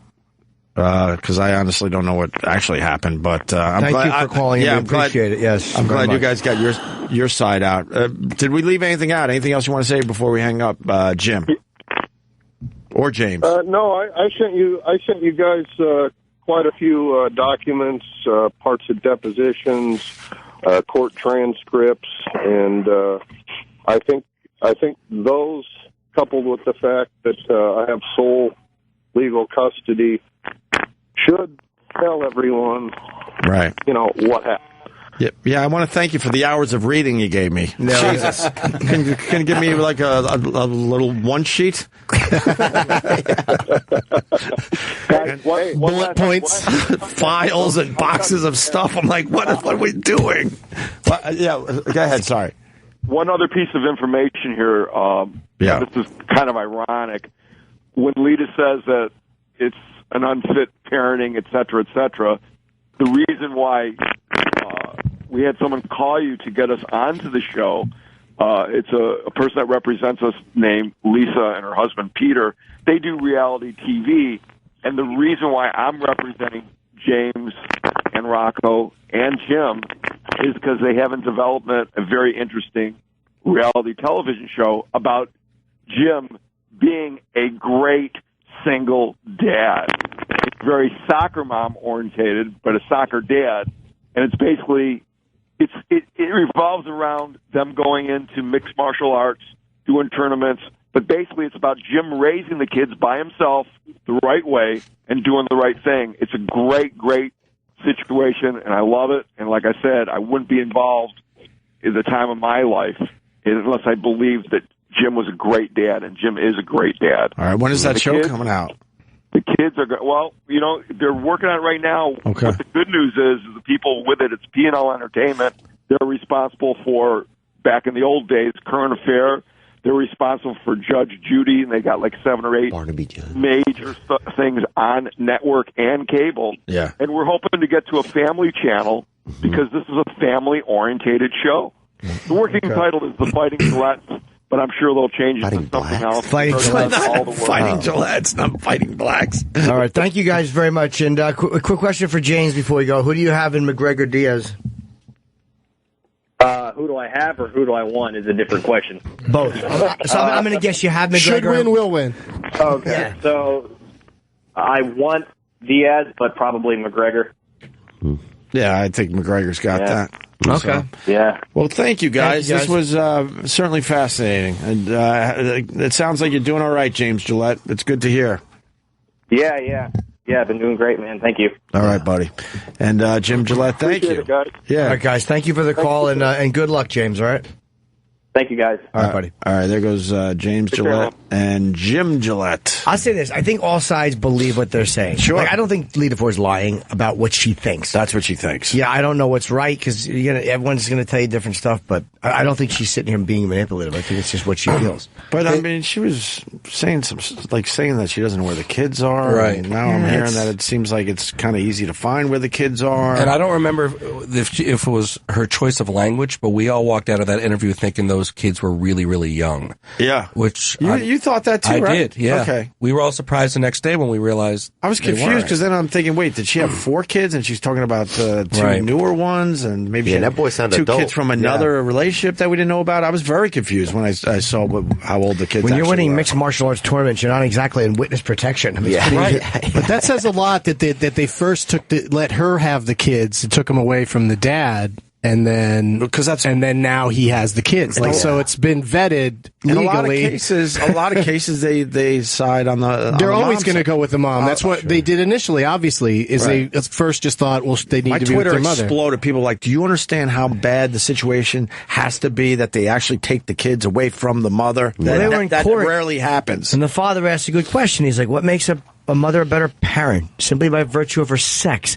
And then the kid falls from a jungle gym and hurts himself, but the He father wants some runs and rescues chocolate him. chip. What's that? Well, I mean, if everything is true, Lita Ford did her son a favor because when you learn about these UFC guys, oh boy, They're driven. well, they've had some issues in the past. Oh, yeah. That makes them that much better as a fighter. He's probably going to end up hurting a woman, I bet, at some point. No. Well, Theo's saying if you're mad at your mom, you might... No, hurt her feelings, probably. You might. Right. No, I think the piece is Heartbreaker. fit. You don't think that? No, Well, he it seems does like he's out of that trickle down, situation. but yeah. Right. No, because he seems like he's out of that situation. Like if you get out of that situation young and you're like, hey, look, this is what that was.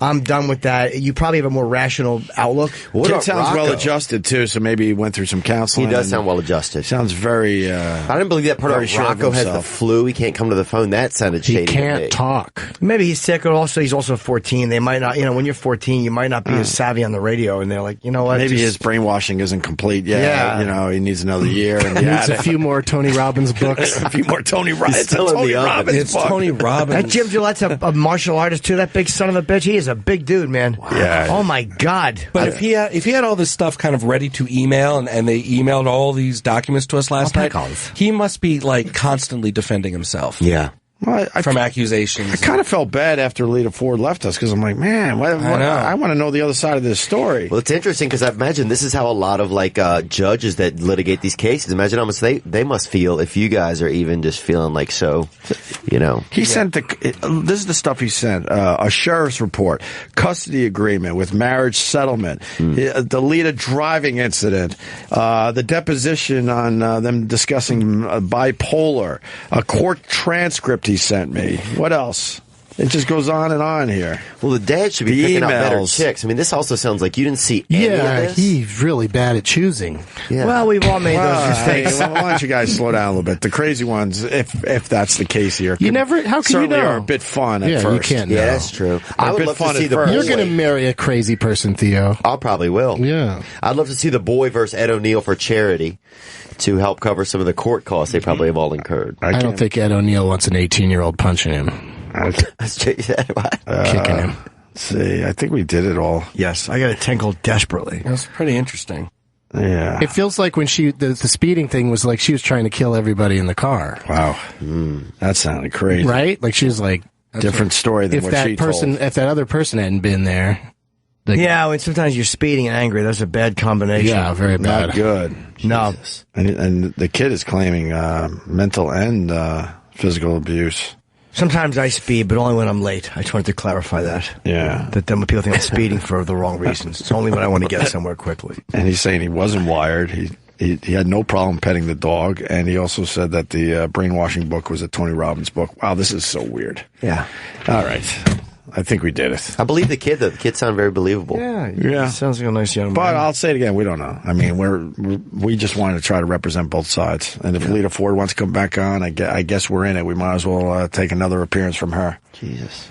Yeah, she won't. I mean, I think I'm gonna let them duke it out. I can't listen anymore to this family drama stuff, man. I don't know what's right and wrong. It's not, I just, Yeah. Well, we had to do it, though. And they reached out to us. It's not like... No, I agree. No, I just want the audience to know that, too. It's not like we chased it down to be in the drama. Oh, no. I kind of didn't want to be part of this. No, they were pitching a reality show at the end, it felt like a little bit. I felt like... Yeah, I understood that, too. Yeah, it's fine. Yeah, but to show that the guy, is a good dad. Right.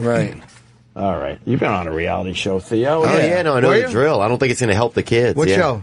I was Road Rules. Remember that show back in the day with the kids playing in the camper? It was Real World. That's what it was about. It was Real World, and kids then there was Road Rules. Camper. Oh. And then you were on the challenges, too, right? Yeah. Yeah, I remember that. Those crazy challenges? Yeah. Yeah, I did. Theo was one of my favorite characters on those. Some of that got nuts. Yeah. Oh, yeah. Once it got nuts, that's when I quit. The challenges? Yeah. Because you realized about 11 years ago when the kids... They started being like, we're going to punch you in the stomach 18 times and see who wins. What? Yeah. When they started when women started fighting, that's when I got out of that scenario. You're like, this is I don't like nuts. seeing that. Yeah, I don't see the women's beating each other. Right. Yeah, I'm pitching a reality show, but it's just good-natured pranks. What is it? Just good-natured fun stuff. Like I go in there and I take the nighttime Tylenol and I replace it with the daytime, and then we follow somebody and we just film their lights on at 3:00 in the morning. We realize they took the wrong one. I whisper to the camera, I'm like, we got them. They're wide awake.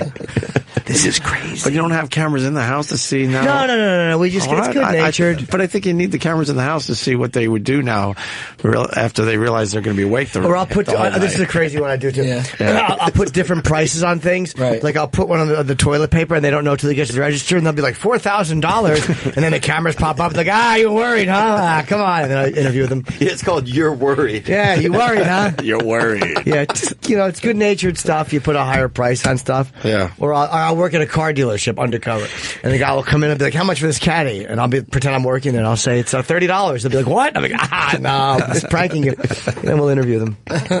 Wait, so there'll be an interview after? The post-interview is the best part. How long is the interview?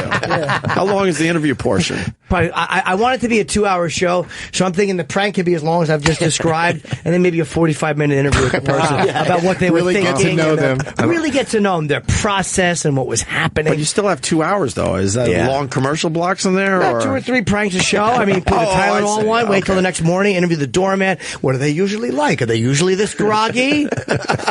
Didn't you wonder why they were so groggy? Genius. Oh, God. All right. There you have it. I would watch that show. Yeah, me too. Yeah, it's good. 2 hours, prime time. 2 hours prime time. Can we shred all these documents now? Yeah, I want to see the Lita Ford Uber driver. That's a show I want to see. Yes. Crazy one. Yeah, so she'd be like that guy that fucking recently was fucking picking people off. Wow, yes. Oh, yeah, that guy was out of his mind. Yeah. All right, we got Theo Von in studio. People are saying that your special's really good, my friend. I hope they like it, man. It's out there now, right? Where's it on? It's on Netflix. Okay. Netflix, what is it called? On Netflix. It's called Theo Von No Offense. And I'm hearing good things about your podcast, too. Yeah, we've been having a good podcast called Allegedly. We just had Amber Rose in recently, which was pretty cool. We had Dennis Quaid, which was one of my favorites. Nice. That was pretty cool. You're getting some real people. Who do you do that with? My buddy Matthew Cole Weiss, and he's homosexual, and he's from Philadelphia. Okay. And he's Jewish, and I'm straight enough. And I'm straight enough for now. You know, who knows? Straight-ish. Who knows what the future holds? But what did Amber Rose have to say? That was when she had just talked about Kanye West when they had that Twitter. It was the same day. So wow. She wouldn't talk about the fingers in the ass, though, right? My buddy, she wouldn't go. She didn't deny it. Okay. I wanted to ask her if she took her fingernails off before she did that or not. I just didn't get that question in. But she seemed pretty cool, though. Like, she seemed also like if you were a white dude, you could not probably fuck her and get it done successfully. Like, I like that. I'd like her to tell me that, too. Yeah, that would turn me on. You're not getting it done, white boy. You can't finish me. Oh, I would get sad. Would you? Yeah, I would get sad. I would just be flicking my nipples lightly and just coming. I'm sorry, miss. Really? I'm sorry. Sorry. Call her miss. Forgive me, madam. Oh my God. Can't help. I did the best I could. You are Sign this release. Beautiful creature. But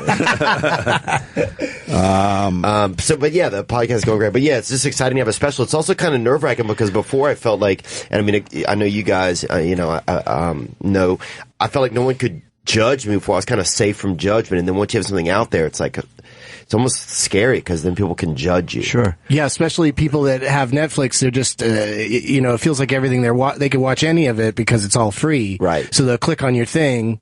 Like in my case, they'll click on it and they're probably not, into stoner comedy or whatever. And then, then the hate, the bad ratings come in and stuff. Oh, yeah. Yeah. But you learn quickly that that's just a part of it. Like it's not going to break you. It's not. You learn most people are just miserable. But I mean, it's like it's an immediate reaction, and we all deal with it, and it is what it is. You just don't. It's not a big deal because the good reactions come in too. Yeah. So you don't, absolutely don't drive yourself crazy about Try it. not to believe the bad. Try not to believe the good. Yeah, I mean, after a few times, that's what they try. Live for the good and deal with the bad. Like you just, it's all. That's why I look at stuff is because I do like the good stuff. Yeah. I start in the morning. Every morning, I have my hands clenched on the side of the sink, and I tend to cry into the mirror, and I just go, "You're not a piece of garbage," and I just like a mantra, and I'll do that for 45 minutes to an hour and a half every morning. Wow, you must be dehydrated. Yeah. I am. A lot of tears, a lot of salty tears. All right, so I guess we should all plug Theo's special. It's called No Offense. It's on Netflix. And you got any gigs coming up? Podcast too? Yeah, I'm going to be in San Diego next weekend, or like in 2 weekends or something in March at the American Comedy Club. And, I'll be coming to Florida and different places, It's the American Comedy Company. Yeah, that's where it is. Thank you. Yeah. It's a good club, too. I've heard it's great. It's a really good club. And I've never They'll been. fire you for saying club instead of company. Okay, so American Comedy Company. Glad we straightened that out. Absolutely. Thank you. It is a great club, to be getting into some of these clubs, so I'm pretty stoked. And then, the special, and allegedly is the podcast. We interview celebrities. As a competitive podcast between me and my buddy who's best friends, but he's totally different, because he's, from men's and he likes, he likes Judaism too. He's Jewish as well. Wow. So he's total opposites, but we're his best friends. Well, you both deny what the other person really likes. Yeah. That's kind of cool. You don't like dick and he doesn't like Christ. That sounds like a great listen. Oh, exactly. It's like a Paula Abdul song. You're gonna stand back to back and make like a fucking rom-com. But I think Theo's more open to the idea. Absolutely. He'll take dick before the other guy will take Christ. Yeah, definitely. We're going to see how many episodes this goes. But yeah, one of you guys is going to break sooner or later because who can resist both? That's hilarious. I'm going to bring that up. And Doug, what do we got going on, buddy? Doug Benson in studio today. I'm in town for my usual sold out Doug Loves Movies show. So there's is that the Gramercy? No reason to promote that. Yeah, it's tomorrow night at the Gramercy. That's awesome. And then I'm excited because on March 28th, I have like a 3-episode arc on the new season of Trailer Park Boys on Netflix. Nice. Oh, nice. Good for you. Yeah, thanks. Very cool. Me and Snoop Dogg and Tom Arnold show up at the trailer park because we heard that they had a weed casino. Beautiful. Awesome.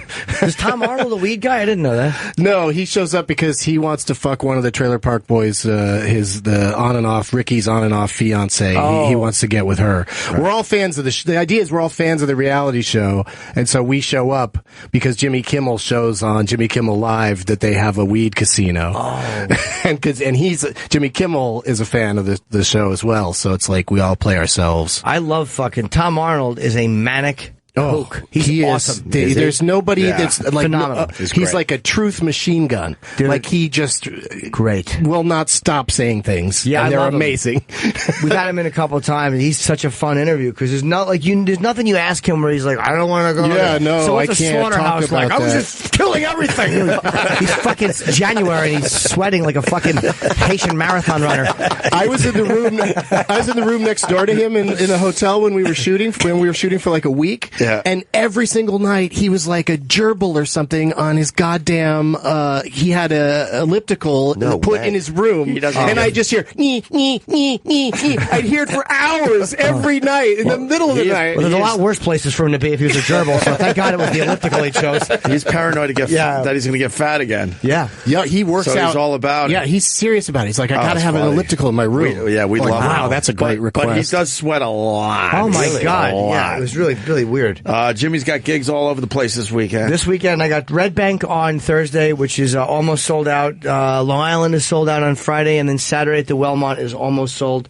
And Cleveland is sold out in wherever the fuck them there in a couple of weeks. So I have Indianapolis March 10th, Cleveland the 11th is no good anymore, and then the 12th is Grand Rapids, Michigan.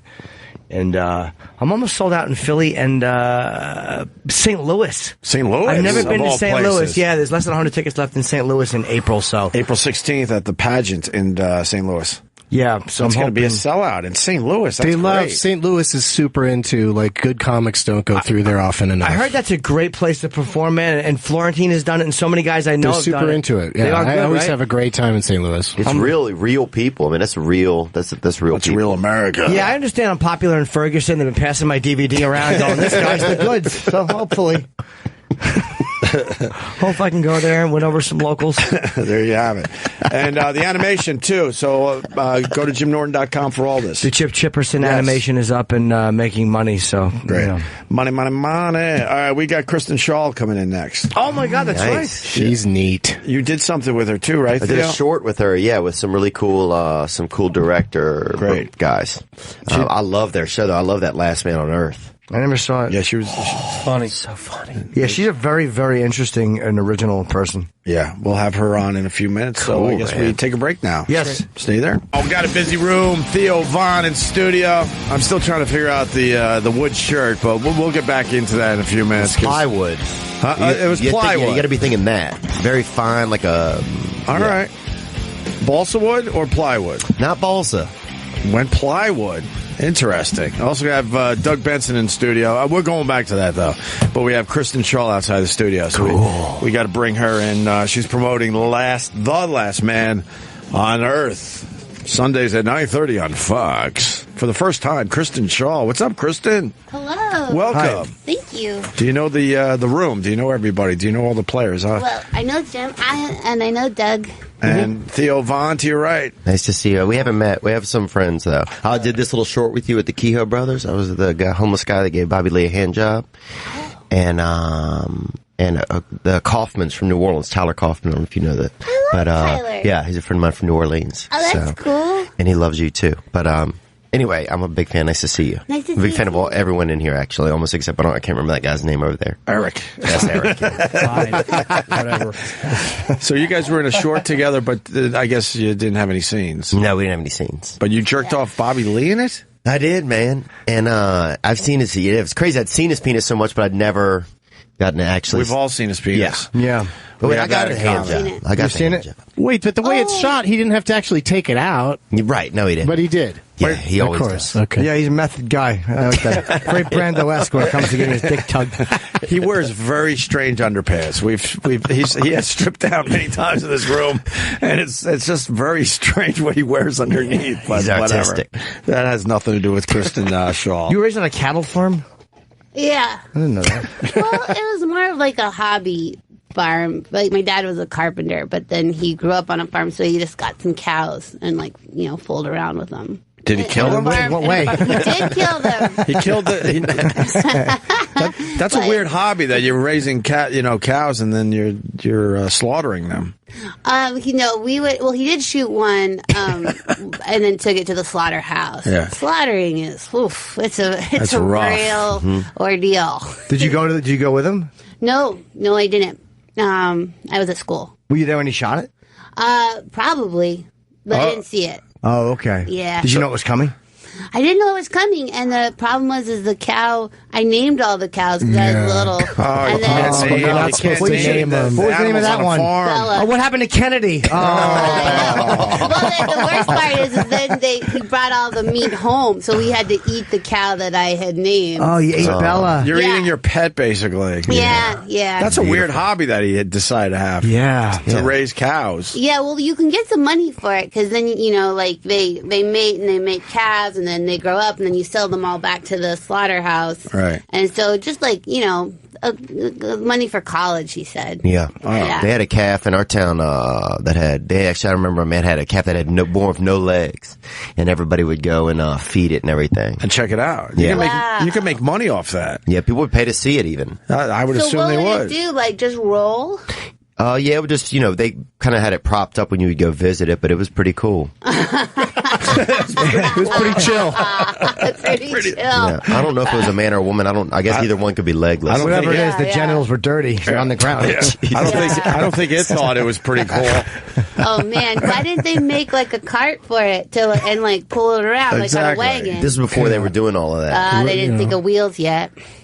Put them in a radio flyer. You know what? I mean, obviously you're here promoting The Last Man on Earth, but I got to say you're in Gravity Falls. I am. I didn't know that until as I sat here listening to you. My kid watches that show all the time. Yeah, I play Mabel. Yes, that's pretty cool. Thanks, man. Yeah, it's a good show. It ended forever. Oh, they did. That's it. Does your kid know? No. Oh, don't tell. Are you kidding? Sometimes we see the same episode 10 times before he realizes why don't we move on to a new one. Okay. But that was a really good show, Gravity Falls. It was, yeah. The creator, Alex Hirsch, was just like, I want to end it after 2 seasons. I want the story to be done. They're done hanging out with Grunkle Stan, and they turn 13, and they go back to school, and that's it. That's it. So he went with 2 quick seasons. Mm-hmm. That's brave, right? How many episodes per season? That's like British Office or extras type. Totally. I don't know. I think like all told, 40, 50 episodes. I'm not sure. Wow. Okay, that's a lot. Yeah, but still. You do a lot of animations? I do. And voiceover stuff, obviously. Voice is so Who else do we know? What else do we know you from in the animated world? Bob's Burgers, I play Louise. Right, okay. Toy Story, I play the dinosaur named Yes, you Trixie. did. Was that good money? It was pretty good money. It wasn't like raining money for me. Like you get sort of, a set amount. But at the time, it was actually Toy Story 3 was my first voiceover gig. So it's sort of like I started at the top and then just worked my way down. Yeah. But it's pretty. Yeah, it was. I knew the answer to that money. question because we had Louis Black in here. He's a friend of ours, and he's in Inside Out. He's Anger, obviously. Oh, nice. Oh boy. He doesn't get any of the merch money You or don't get the nothing. merch money. No. That amazes me because your voice really makes the character. You think they would give you just a little something. Not only that, my voice is in the dinosaur. When you push a button, it's my voice. Right. Wow. But did they give you something just for doing that? No. Not even. Wow. No, but I will say that the residuals from Toy Story 3 I do get. Okay. And they were substantial enough for me to put a down payment on a house. Wow. So Oh my God. I don't care. Okay. I mean, I'm never going to have the Pixar. I'm not going to be rolling with the Pixar suits. Yeah. Which they have houses all over the world. But I'm happy to have one. Yeah. Plus, something like that gets you so much more work. You make the money in other ways too, because you're on Toy Story or some franchise thing like that.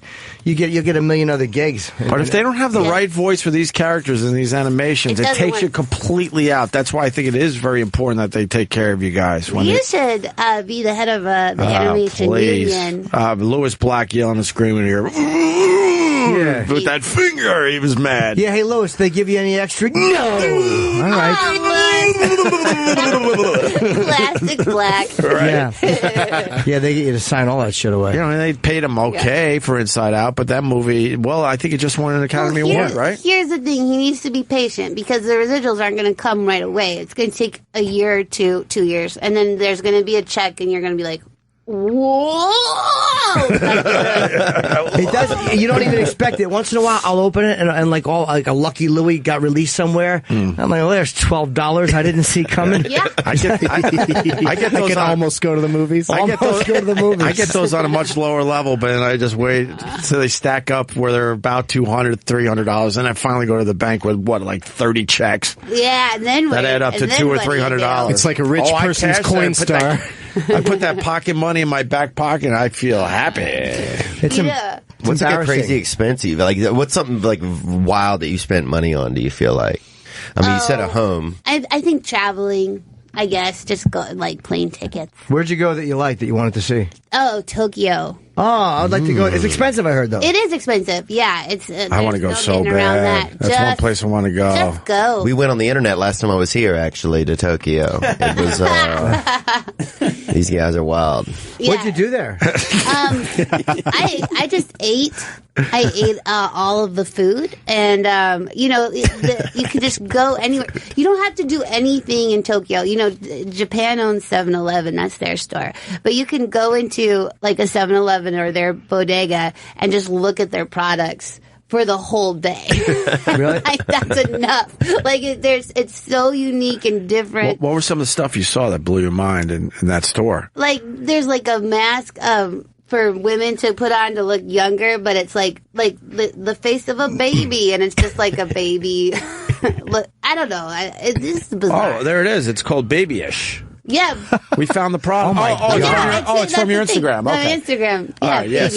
But that's for women to wear, but it's super creepy. Yeah. I love them. Wait, they leave the house like that, or is? No, I don't know. I think That's for men who have a weird fetish of some sort. Mm-hmm. They want the girl to look really young or like a child. That's a very bizarre. There's something that happens when you blast a culture almost out of existence. They come back weird. And I think that's what happened in Japan. I think that's what happened in Germany. Yeah. Germany, That's yes. true. Wow, really? They're Those two also countries very- got some strange fetishes. They're some also strange really things going on sexually. isolated too. Like they're an island, Right. and there's like 90% or higher, 95% only Japanese, and they're so polite, and there's this like a deep integrity in the culture there. Like if you go and you buy the baby mask, you know, you'll give them the money, and then they'll count it back to you and present it on a tray. And there's just something. Every little thing you do is done with like the deepest level of respect. So They don't want to touch your dirty American hands. That's what it is.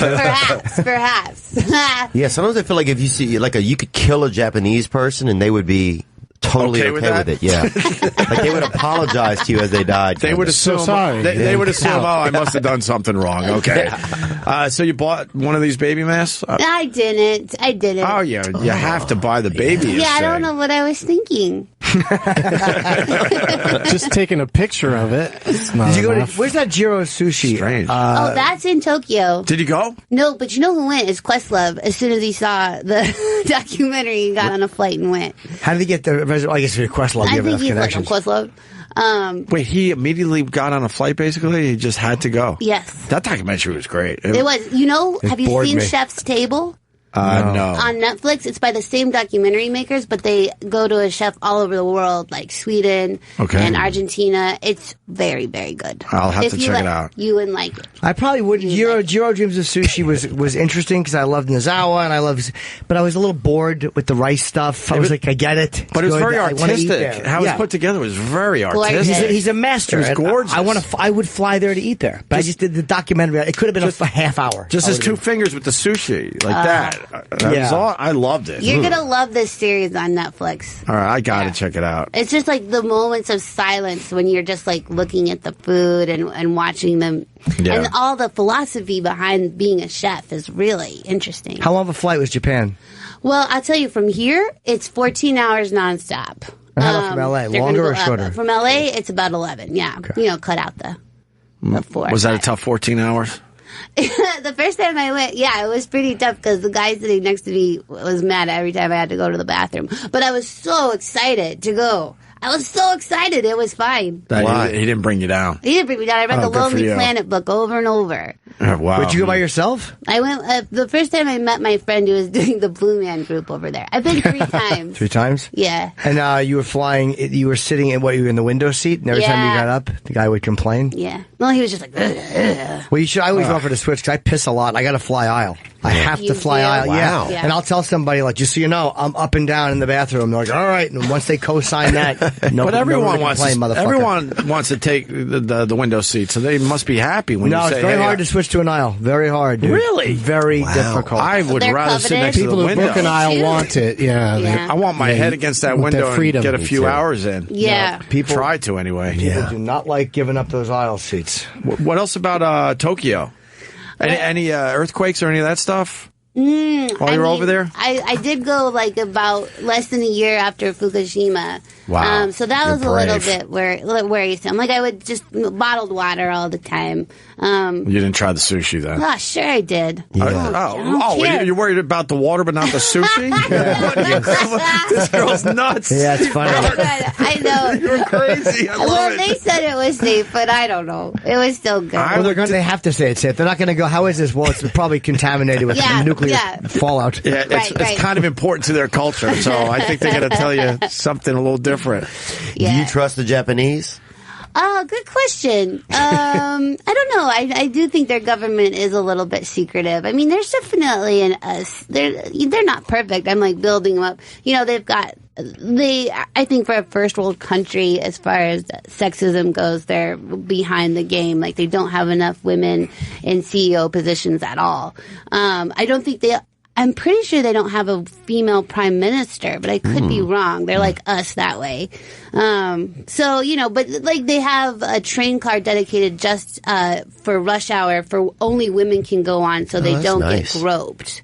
So it is one of those things where they do acknowledge, like, they have a groping problem, but then instead of, like, fixing it with, like, you know, education, like, or just, like, condemning men from doing it, it's like, they're going to do it. So they at give least them their own car. Yeah. What did you go in the subway system where they push you in with the brooms and stuff? That doesn't happen in Tokyo. That's China. You wait in Is it more line to China? get on the train. Oh, they're more polite. It's perfectly organized. You can Okay. also put your briefcase I got the two confused. over your seat and sit down because nobody steals. Wow. There's no crime. All right. You can wander around any street. And You felt safe and comfortable, right? Wait. Oh, there's zero crime. I just found a video. It is Japanese. Go back. What makes Tokyo Metro? Wow. A Japanese train station during rush hour, and these guys, their whole job is to just push people into the trains. And that's Japan? Look at this. Look at this. That's just to fit them in. Just to fit them in. They just look. They're just trying to push more people I in. don't think that's Japan. Maybe it is. Maybe it's also like- mislabeled. It's 9 years ago, so maybe they solved. Oh, the maybe they problem. finally figured out that you can't push people into the trains this way. That's all the women that don't want to get groped. I would hate that. Look at that. Like that is crowded. Yeah. We're gonna push you, okay? Imagine being in the middle of the car and you get off at the next stop. Fucking 80 people have to pile out. New What, you York gotta gets crowd that surf way. your way New out of York the gets that way subway? a little bit. I've been standing in the middle, like bouncing on the ceiling. Yeah, it's awful, right? It's the worst. I'm not very tall. How tall are you? I'm 5'7". 5'8". Okay, so you have a little bit of an easier time. My arm stretches. My little baby, childlike fucking limbs stretch as I'm trying to hold on to the top one and be casual and not look uncomfortable. Did you go to the suicide forest?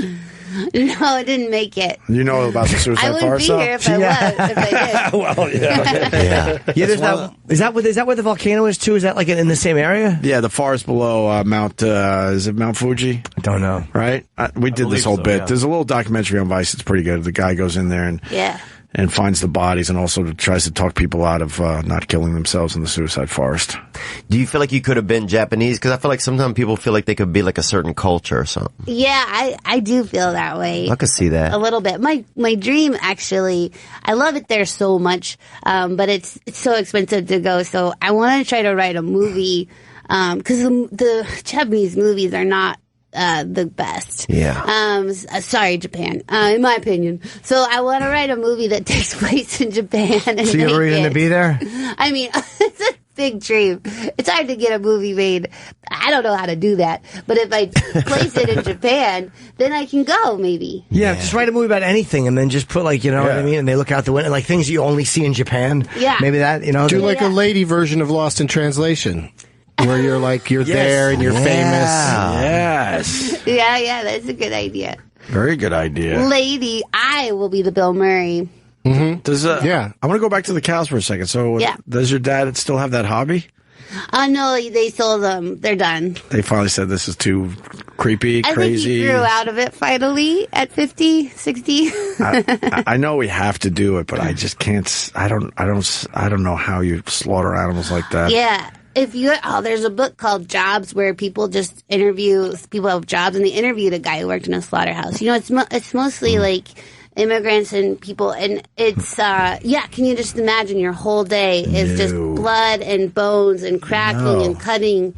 You gotta, and you see their eyes. That's what would bother me, just seeing their eyes. Well, if I could not look them in the eye, then maybe I would be able to cow's handle eyes this. are pretty dull. Yeah, they don't look scared or anything. Yeah, They they're just still stand eyes, there. though. You understand their eyes, though. But if you're looking the other way and trying to kill them at the same time, then that's going to be Temple furious. Grayson invented the whole mechanism where the cow goes around in a circle so they don't know that they don't see it first. They don't see the thing that's going to slam down, whatever it does. Right. Yeah. So they lead them in a circle so they're very calm. Right. And also, when the animal is calm, their meat tastes better because they don't release an acid into the muscles. Right. So they are very calm. They have a peaceful-ish death. Yeah. I don't think they do have to look them in the eyes. I think they do it from I behind. know, it's just a dumb thing. I can't. No, I mean, hey, I can see you've got emotion. They play soothing music before they do it. There's like a quick massage. They get their last meal.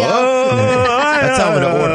I'm going to order my next steak calm. That's how I'm going to order Yeah, my the next last thing a steak. cow hears is Carol King. Can I have my steak medium rare and calm? Relax, please. Can I have the one that died of cancer peacefully in the arms of his loved ones? The one that was listening to Coltrane. Please. That's the one I'll have. I don't know.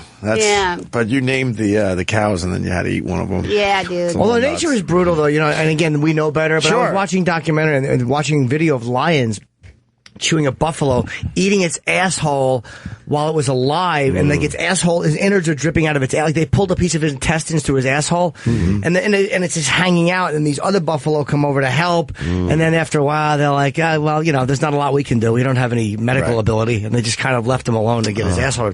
Terrible video. Yeah, that's nature Jesus. for you. And why do you? It was I had to come to You're something. watching it. Yeah. Fast forward a few years of Who was robots. taking the video? I just Googled it. I forget how I got the guy that was like filming it. I was making the video. Yeah, it was all these tourists were watching it. It was a bunch of people in Africa watching it. Yeah, it's brutal. Oh, wow. I was going to say, fast forward, and robots are going to be doing the same thing to us. But with that statement, did you get to see any of that robot shit in Japan? Yeah, I went to They're Robot Restaurant, dude. A robot restaurant? Yeah, it's like it's just like a musical theater restaurant, but they build all these robots that come by, and you got to see it. Actually, Anthony Bourdain showed it on his show, so you can watch it. Yeah, but that technology is getting a little creepy. It is getting a little little creepy. scary, man. I gotta go now. How much is a hotel room there? Because everyone says it's expensive, and that's kind of scary. $120 a night. Yeah, that's not bad. I mean, well, you can get books. Just do your research. Like, there's Japan on the cheap, so they'll show. Here's the other thing that should encourage you to go. It does not matter where you eat. It is going to be absolutely delicious. Like, you can get something at the bodega, you can get something on the train, and they put so much care into everything they make. So you're going to get a good meal from the cheapest down up to the top. How far from Fukushima were you? Like, I don't know. No, it's up in the north tip. So Tokyo is more in the middle. Okay. And they've been doing tests. I was listening, so they've tested it out now, and the people living there, they're allowed to move back, and they say that the radiation level is so low that it's better. I'd love some radiated. Back. People, I don't know. It's like That's the people who nuts. go to that town where the fire is under it. It's like it's the weirdest thing. Pennsylvania. In Pennsylvania, it's like people don't want to leave where they were born. Can't they put the fire out? The fire is fucking fire out. The fire is going to be. It sounds exotic. The fire is going to be burning for. I was just talking to someone about this. What's that hundreds of place years. called? Sure. Detroit? No. Not Chernobyl, not 3 Mile Island, where our meltdowns You're were. talking about the one in Yeah, Pennsylvania? Centralia. Yeah, this thing, if you can look it up really fast, this fire is going to burn for something hear like about this. hundreds of years. Something like that. What started it? Oh, I bet you that their insurance has gone through the roof. A cow knocked over a lamp. It's a coal mining town. Yeah, and it's a mine fire. Yeah, it was a mine fire. Oh, boy. Yours, mine, and ours. Try to find the details really fast there, Eric. The fire started in May 1962. And it's been burning ever since, Yeah. right? But there are a couple And how long people they- that are still living there. Yeah. Yeah. But Oh, I mean, when you go to the area, you don't really see the fire. Free barbecue. No, but if you drop a marshmallow on the ground, it toasts real nice. Yeah. I guess there's a You few gotta areas. have shoes on when you're out walking around. That'd be interesting though. I loved it. I think some of the Japanese could use some radiation, man. Because sometimes you see some Japanese and they don't seem real fired up about. They just seem too docile to me sometimes. They'll get taller too. Repressed. Yeah, yeah. Like a super troop of Japanese starts to form. The fire thing is fascinating, though. They had a 50th anniversary party for the fire in 2012. So it's been burning 54 years now. Yeah. Is there video it's of not it? They stopping. can't see it. Fuel the fire for another 250 years. That's how big this thing is. Because it's a coal fire. Right. Yeah. Wow. Well, did a person do it, or was it a natural thing? A person did it to start I off. think Billy mining Joel fire. started it. Yeah. Well, he's denying that. You could write a song about. It started with Lies. fire intentionally set to burn out a landfill before Labor Day in 1962. And it's going to burn a total of 300 years. So wait, they started off to burn a landfill, and who had to tell the fucking mayor? Like, well, it got away from us. And what are we looking at? Anywhere from a couple hours to 275 years. We're not sure. Yeah. Good news and bad news, sir. Yeah. Yeah. I can't understand why they couldn't put it out somehow. Well, it's just underground. Right. You know, it's how do you do that? There's no oxygen. Right. Yeah. So, yeah. I know, like right? Satan. But you think, and I guess scientists have better things to do. I think it's an area we don't give a fuck about. So, like, you know what? Let the fire burn.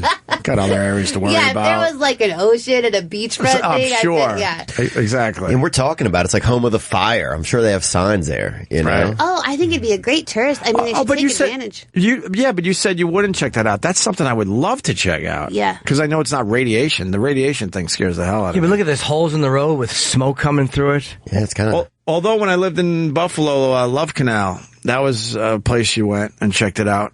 A whole neighborhood where everyone just left their houses and it's just stayed the exact same. Why did they leave? Because of they had some kind of radiation thing up there in Love Canal. Yeah. In Shinley, they got a thing in Pittsburgh, Shinley Park, where it's like the Fruit Loop, they call it. They like get hand jobs and stuff up there.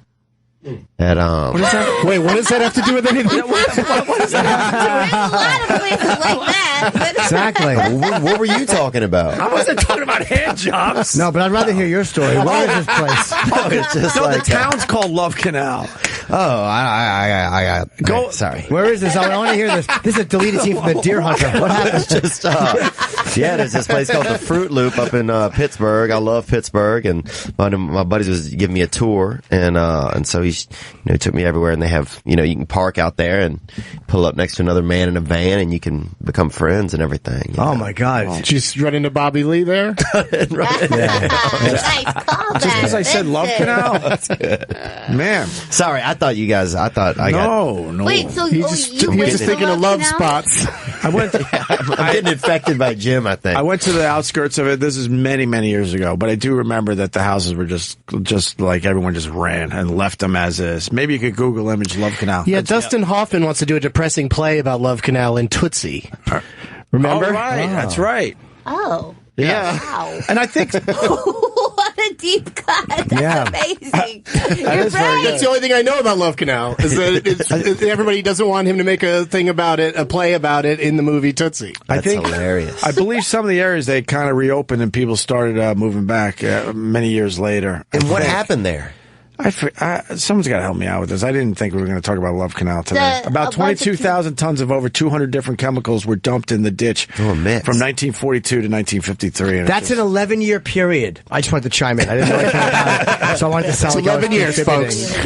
Yeah. So Immediately. It was before we really knew, I guess, and it was a dump site. And boy, people were getting sick, and they finally realized we got to get the fuck out of here. Before they knew chemicals were bad. Yes, yeah. That was the original cigarettes right there. Yeah. Oh wow, the list of things. Oh my God, Lymphatic and blood forming. Oh, the whole thing. Just an ugly mess. So what do I do? Cancer of the lip, mouth, and throat.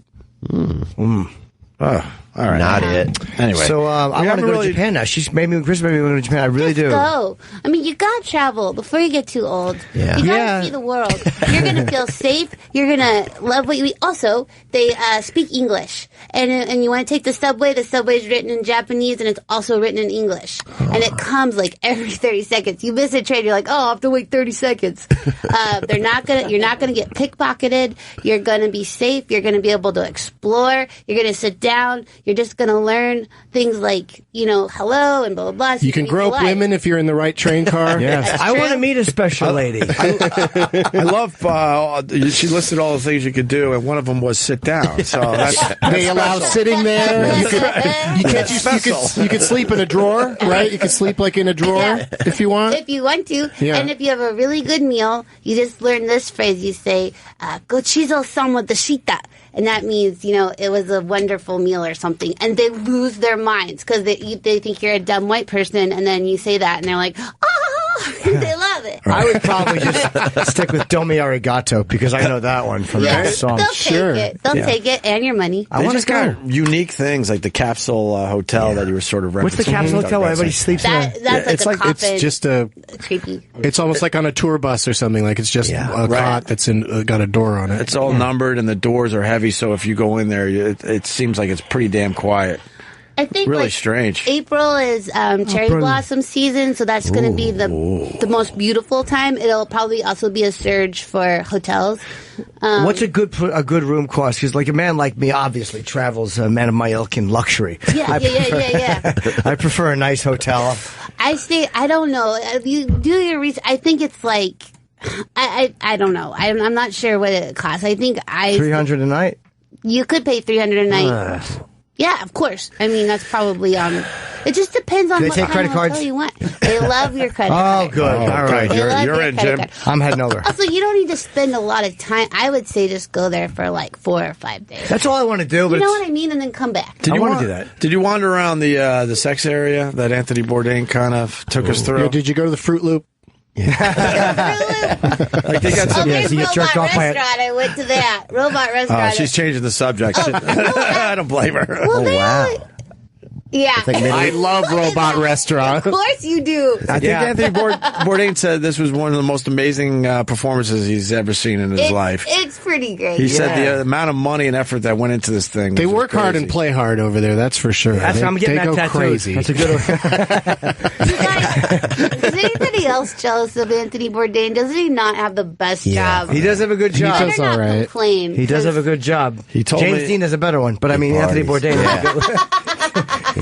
He told me he gets sad though. He does. He sees a lot of. Why does he get sad? He sees a lot of bad shit. Wow. Around the world? Yeah. But It's not all Japanese poverty. robots and any things. It's Beirut. a lot of poverty, huh? His Beirut episode's amazing. I gotta watch that. Those people are nuts. They just love the turmoil. They love living in Beirut. That's crazy. This place. Look at this. I gotta go to this place. Yeah, it's like the opposite of medieval times. Like we're still celebrating the past and like old shit, and they're doing this. Yeah, this was on We're Anthony losing. Bourdain's show, The Robot Restaurant. Yeah, it's a great episode. I want to go. The Japanese seem like a pretty fun place to go. God damn it. I'll give you my email, and if you do go, I can give you all my suggestions. Why don't you just read her email out? Why don't you just read her email out? Is it on Hotmail? This guy had a fun email address, so I decided I had to share it with everybody. I'm an idiot. We didn't even talk about The Last Man on Earth, and you only have a couple minutes left, and that's why you're promoting. Show. You have to watch the Last Man on Earth. It's so good. Here, I'll write it down. It's Sundays at 9:30 on Fox.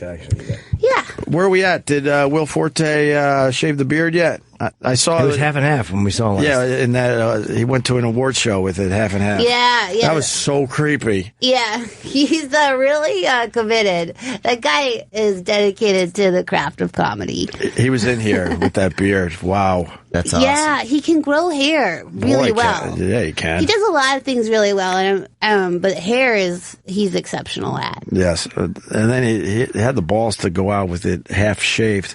Yeah, shaved head, shaved beard, and mustache, and the other side was still crazy. It looks really nuts when you do that with that much hair. It's really strange. It doesn't looking. look right. It looks unnatural, like something weird is happening. I started to get used to it actually, and I kind of liked the half shape because it reminded me he just looked like a punk from like a Mad Max show. Yeah, or something, you know? right. He kept like flipping it over. It's always a fun reveal too when you approach him from a side. Yeah. Yes. Then suddenly, oh, wait a second, he's Yeah. not as normal looking as I thought. He obviously isn't walking around like that still. That was just for a bit. He one had night. to. No, but he did Had to keep shoot that. like that for a He was while. on the show, and I will say I would say a month of that. Oh, okay. Yes. That's crazy.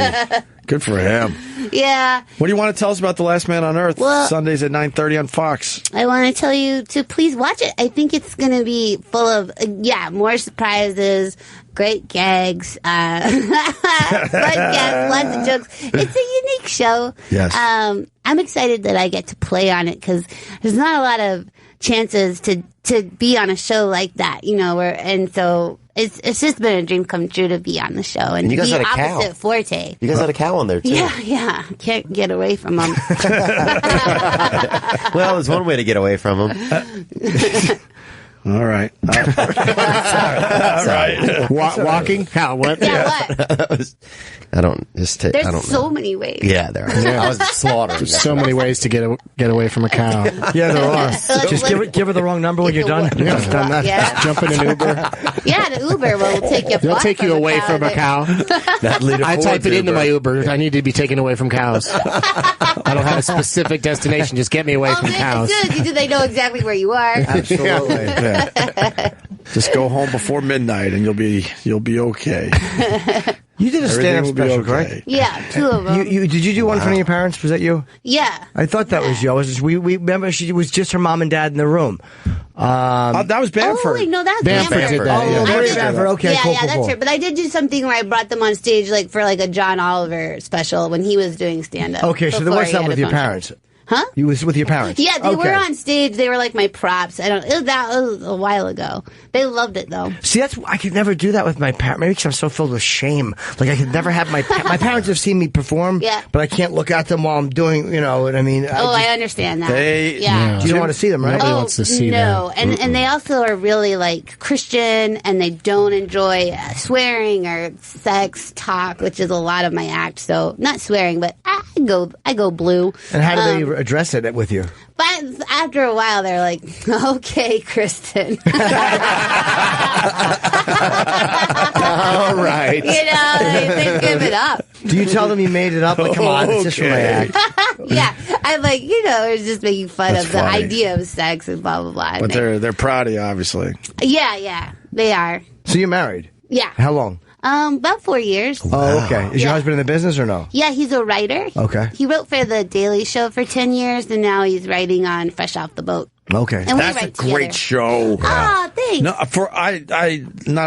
whatever. Eddie, what's his name? Eddie Huang? Eddie Huang? Yeah. I think what happened, the Muppets we were on before, my Yes. kids were watching, and then that came on. I had no intention to watch that, to be honest with you. And then I'm like, oh wow, the writing's really good in this damn thing. Oh, yeah, thanks. For real, I like it. Yeah, I like it too. It's full of jokes, and the cast is great, and those kids. Yes. Oh, they are so wonderful. Yeah, it's a very good show. Yeah. As well as The Last Man on Earth. Yeah. Because Yeah, that's my husband. Okay. Oh, that's We a great wrote a- picture with you in the chest hair. Thank you. That's hilarious. Yeah, you you. wear that well. Actually, it looks good on a woman. Yeah, my dad told Theo's really thinking about switching teams. Yeah. Not He's now, really later. When I'm like in my at a 70s time in or his 80s. life when he's Theo's really gonna- considering. He's it. going to fucking nosedive into some washboard abs. What did you say earlier? You're a heterosexual for now, or Well, I'm gonna have a family and everything, but I might visit a man when I'm late in my life, 80s. Visit a man. that's so great. I ain't doing sex. I might do maybe some oral, but that's gonna probably be it. I And think I'm not that's a interesting. beautiful 80s goal. though. You know 80s. what I mean? It's like it's not gay then. No, But it's okay. It's Sure. also like something to look forward to. Like, oh, here's something I haven't tried, and I'll just Yeah. save it. It's my Japan. Yeah, It's your Japan. Yeah. It's a lot cheaper. Visiting a man. It's a lot cheaper than going to Yeah, Japan. visiting. Don't have to deal with a 14-hour It flight. could be. It's gonna be way cheaper. It's probably not 14 hours to visit a man. I mean, it could happen. You can't count them kind of things out of your life. I don't think. Nope. You I certainly like that. can't. That's great that you're so open to it. Well, I'm not open to it now, dude. Now I think it's honestly gay as fuck. Oh, yeah. Oh, me yeah, and you now. both, pal. But in the Absolutely. future, why not? Absolutely. For the future. Who knows what the 80-year-old future Mike? holds? 80-year-old me is Who a knows what wildcat. dick the future holds? Yeah, I might get a legless cow and a little Yeah, husband. you're gonna be gender fluid. That'd be husbandry. That's full husbandry. We just went verbally full circle. I'm feeling pretty good about myself right now. Very good. All right, listen, we got to get her out of here, unfortunately. This was I great. gotta go do the comedy show now. What's that? What do you think What's this that? was? Yeah, where do you think you are? What are you doing to us? Enough with the drama table. I got to go to the comedy show. Oh, I'm sorry. They like play comedy stand-up clips that I picked out. You laughed a few times in here. Oh, I had a really fun time actually on the show. I'm guessing Raw Dog. She's going to guest DJ over there. No, that's what it's called. She's laughing, but that's what it's called. Right. Yeah. I'm just sorry, guys. I'm just tickled to be with all of you. All right, Kristen. She's got to go get Raw Dog, you guys. I gotta go Raw Dog and talk about Steve Martin or whatever. Kristen Schaal, Last Man on Earth, Sundays at 9:30 on Fox, and it's Kristen Schaal on Twitter. SCHAALED. Right. Yeah, someone had Kristen Schaal. What is, by the way, Kristen Schaal? What nationality is that name? The double A? German. Oh, German. Okay. Yeah. All right. Yeah. Well, Dankeschön, huh? Does that mean anything? Gracias. Oh, thank I don't you. know. You're very funny and really an original. Kristen's great. Thanks. Always been fan, Mr. Norton. So nice to meet you. Bet. You're a pleasure, man. You got to come back and see us. Should we break? Yeah, let's take a quick break. We'll continue with Theo Von and Doug Benson. Stay there. Oh, great. We got Theo Von and Doug Benson in studio today. I like Kristen Schaal a lot. She's awesome. She's neat. I really liked her. I knew that wasn't her that special. She said, I heard something. I'm thinking about her and her parents, the Maria Bamford. Yeah. What an odd idea to talk in front of your mom and dad like that. Yeah, it was crazy. I mean, I love Maria Bamford. That wasn't one of my favorites, but I love her. But yeah, that'd be weird. Conceptually, it's definitely an original. Absolutely. I couldn't tell my parents things like that, I don't think. No. I have to assume my parents already know I'm a little weirdo. They're coming to see me, I think, on tomorrow night. I'm in Red Bank. And the Jersey gigs are always when my family will come and see me. Yes. And I always wish they wouldn't. I mean, I love them, and I love... No. I mean, no. They got to see their little boy, though. No. They're so proud of things Jimmy. I'm saying. It's like embarrassing to know that they're out there. Yeah, how do you look at... Is there a moment when you see your mom after the show, or you kind of look in her eye like at this... Because you have to... Is there a moment where it's odd? The whole thing is odd. But they are so proud of Jimmy and his career. Are they? Oh, God, yeah. They're lovely. They just want to hang out with their son. They're lovely people. They're very lovely people. But, very nice. Very nice. I'd rather see them socially or for dinner. Yeah. Theo Von was telling me during the break that we were talking about weird places you want to go see, like that fire in Pennsylvania in the mine that's going to burn for 300 years. Yeah. And then someone sent me a picture, which was fucking cool as hell. There's a highway that obviously no one has been on forever, and it's all graffitied over. People are just putting their tags on this thing. It's a beautiful shot someone sent me. But anyway, it led to you saying that you went and saw the Field of Dreams in Iowa, and you said it was like stepping into the actual movie. Like it's exactly how it is in the movie. It was, man. As long as the corn is up. Yeah, the corn was up when I went there. The corn has to be up if you're going. Oh yeah, I couldn't have imagined what it was like if the corn was down. When the corn was up, and there was I remember there was a man who had his little kid who was making him run the bases, kind of like his little son. It was, it was like kind of romanticized in that way. But yeah, everything to a T. The house on the hill, the field. Just no ghosts or nothing like that, but everything else legit. You're hoping to see the ghosts? Do you? I bet if you went out there on a couple of boomers, man, you ate a handful of fungi and got out there, I bet you could really feel it. When Ray Liotta actually dies, he'll probably haunt that place. That'd be hilarious. Who did he play? Shoeless Joe Jackson? Yeah. What? Look at that. That's a beautiful shot right there. Is that the field? It's actually got a backdrop? Wow, that's gorgeous. Backstop, sorry. Oh, yeah, it's amazing. Do you have to wait your turn to get on the field? Is this just a line? You literally pull up, park, you can donate just money walk around wherever you want? Walk wherever you want, dude. I went way over into that other, I went through the corn, I got in there, actually got bit by a bunch of ants. Did you really? Yeah. I got in there. Are the ants on the corn? Oh, there's anthills all over in corn, and I knew it. There's anthills in corn? I didn't know that. Oh, yeah, there's a lot of anthills on it. Oh, yeah. On the whole farm or just in corn? Oh, a lot of in corn, a lot of ants. Probably because they can be concealed in corn. You know what I mean? Yeah, it's hard to see. back in there. Yeah. So you're walking. How'd you get bit by them? You were trampling over anthills? Yeah, well, I had sandals on, and I shouldn't have got out in there. Oh, Jesus Christ. No, not sandals. Yeah. I went to a baseball field with sandals on. I've made, countless poor choices, but it's beautiful. Beautiful. It's about 15 minutes off of the main highway. It's not an interstate you're on that you're going through there in the middle of Iowa. And then not far from there is where Richie Valent's plane crashed, actually, by about 2 hours. The Big Bopper. Yeah, it's the Field of Nightmares. It's actually funny. It's right on the edge of another cornfield. That's 2 hours away, though, you're saying? Yeah, it's about 2 hours away. Not that close. You ever hear Day the Music Died? I mean, do I need to tell you what that's about? Field of Dreams. And I got a shirt, actually. Which one did you end up getting? Travis is correcting me. That was not about that. Not the I didn't get the Don McLean one. I got this one. It's okay. It's an obscure song, Jim. I'm tired. Yeah. Richie Valens. Oh, Donna. That song was dumb. Oh, I had him on our podcast, Richie. Richie Valens? He's been in here, yeah. And he's not even Mexican. He's Native American. No, not the real one. Okay. No, yeah, not like through like a Ouija board or nothing. We had the man who was an actor. Okay. Lou Diamond Phillips? Lou Diamond. Yeah, we had Lou. He was had him in. Lou was But he great. sang O'Donna to me.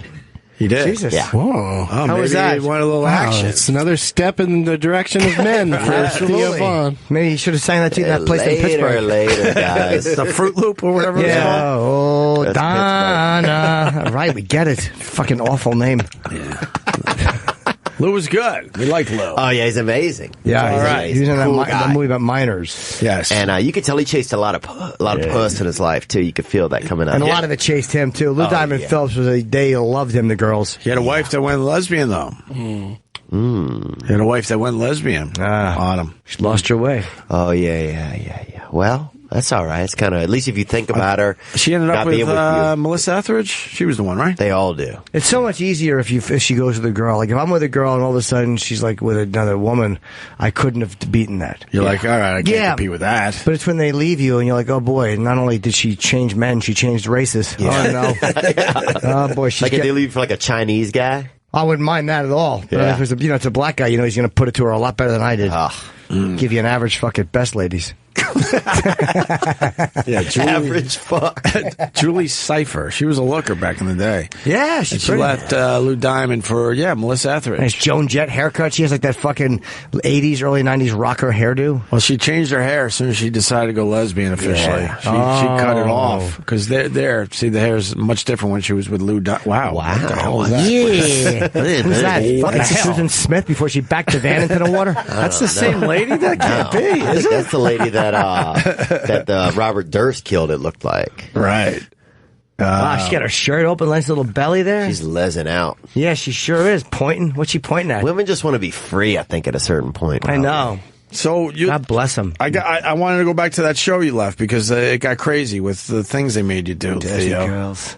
Oh, the Road Rules show? Yeah. The challenge. What was the thing that made you go, man, I don't want to be part of this anymore? It wasn't any of the things they made us do. It was when people started fighting. Me and Doug were talking about it on a break, that when the kids started fighting. Women started beating each other up and stuff. I didn't like that. You didn't like the women fighting? Yeah, I don't like seeing that, man. I don't think women should be fighting, dude. I'm not even a fan of women's UFCs and that. Let me just ask you a question on a language thing, because I've noticed this too, and I like it. You say like men's and women's. You pluralize. Jim Croce used to do that. Was he from where you're from? Jim Croce. The singer.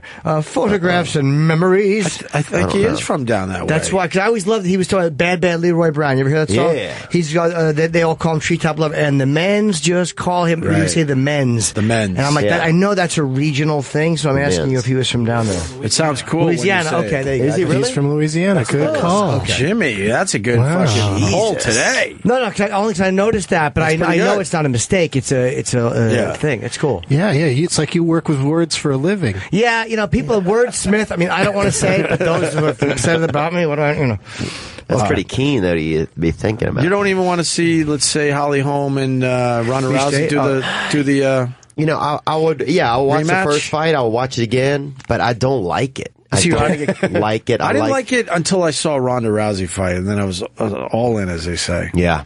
But I don't search out those fights in general. Yeah, but I guess her fight against Holly Holm didn't bother me as much as any of the other ones for She's some just reason. How she fights. How she fights. Yeah. I hope she, and we had Holly in here recently. Wow, is that cool? She's not very nice. She's quiet. Misha's a better interview. Holly's quiet, but we had both of them in at the same time. They actually get along. Really? Yeah, which I find strange if you're going to go into the octagon. Yeah. But, it's a sport. I don't think Misha Tate has a chance. But I remember one time on the Road Rules Challenge show that they did, they had this competition where they put all these animal carcasses. Speaking of cows, we were talking about them. Yeah. They threw the bodies into a wood chipper, like an industrial wood chipper. This was in Australia.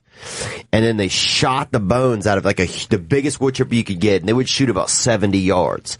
And remember when they had that show Double Dare, and you had to wear that helmet on your head, like that clear one, and then catch the goop? Yeah. Well, everybody had one of those helmets on, and you were literally, I'm not joking, it was 70 yards, and you were trying to catch pieces of meat and everything that was flying out of this huge wood chipper. I still remember seeing this one Puerto Rican girl catch a ribeye off the face, and I swear to God, it dented her skin up. That's crazy. Yeah. But did you have to actually do that? Did that air? Oh, yeah. They put that on TV? Yeah, I caught probably about a liter of just whatever's left of a good animal. That is, I cannot believe they said that was acceptable.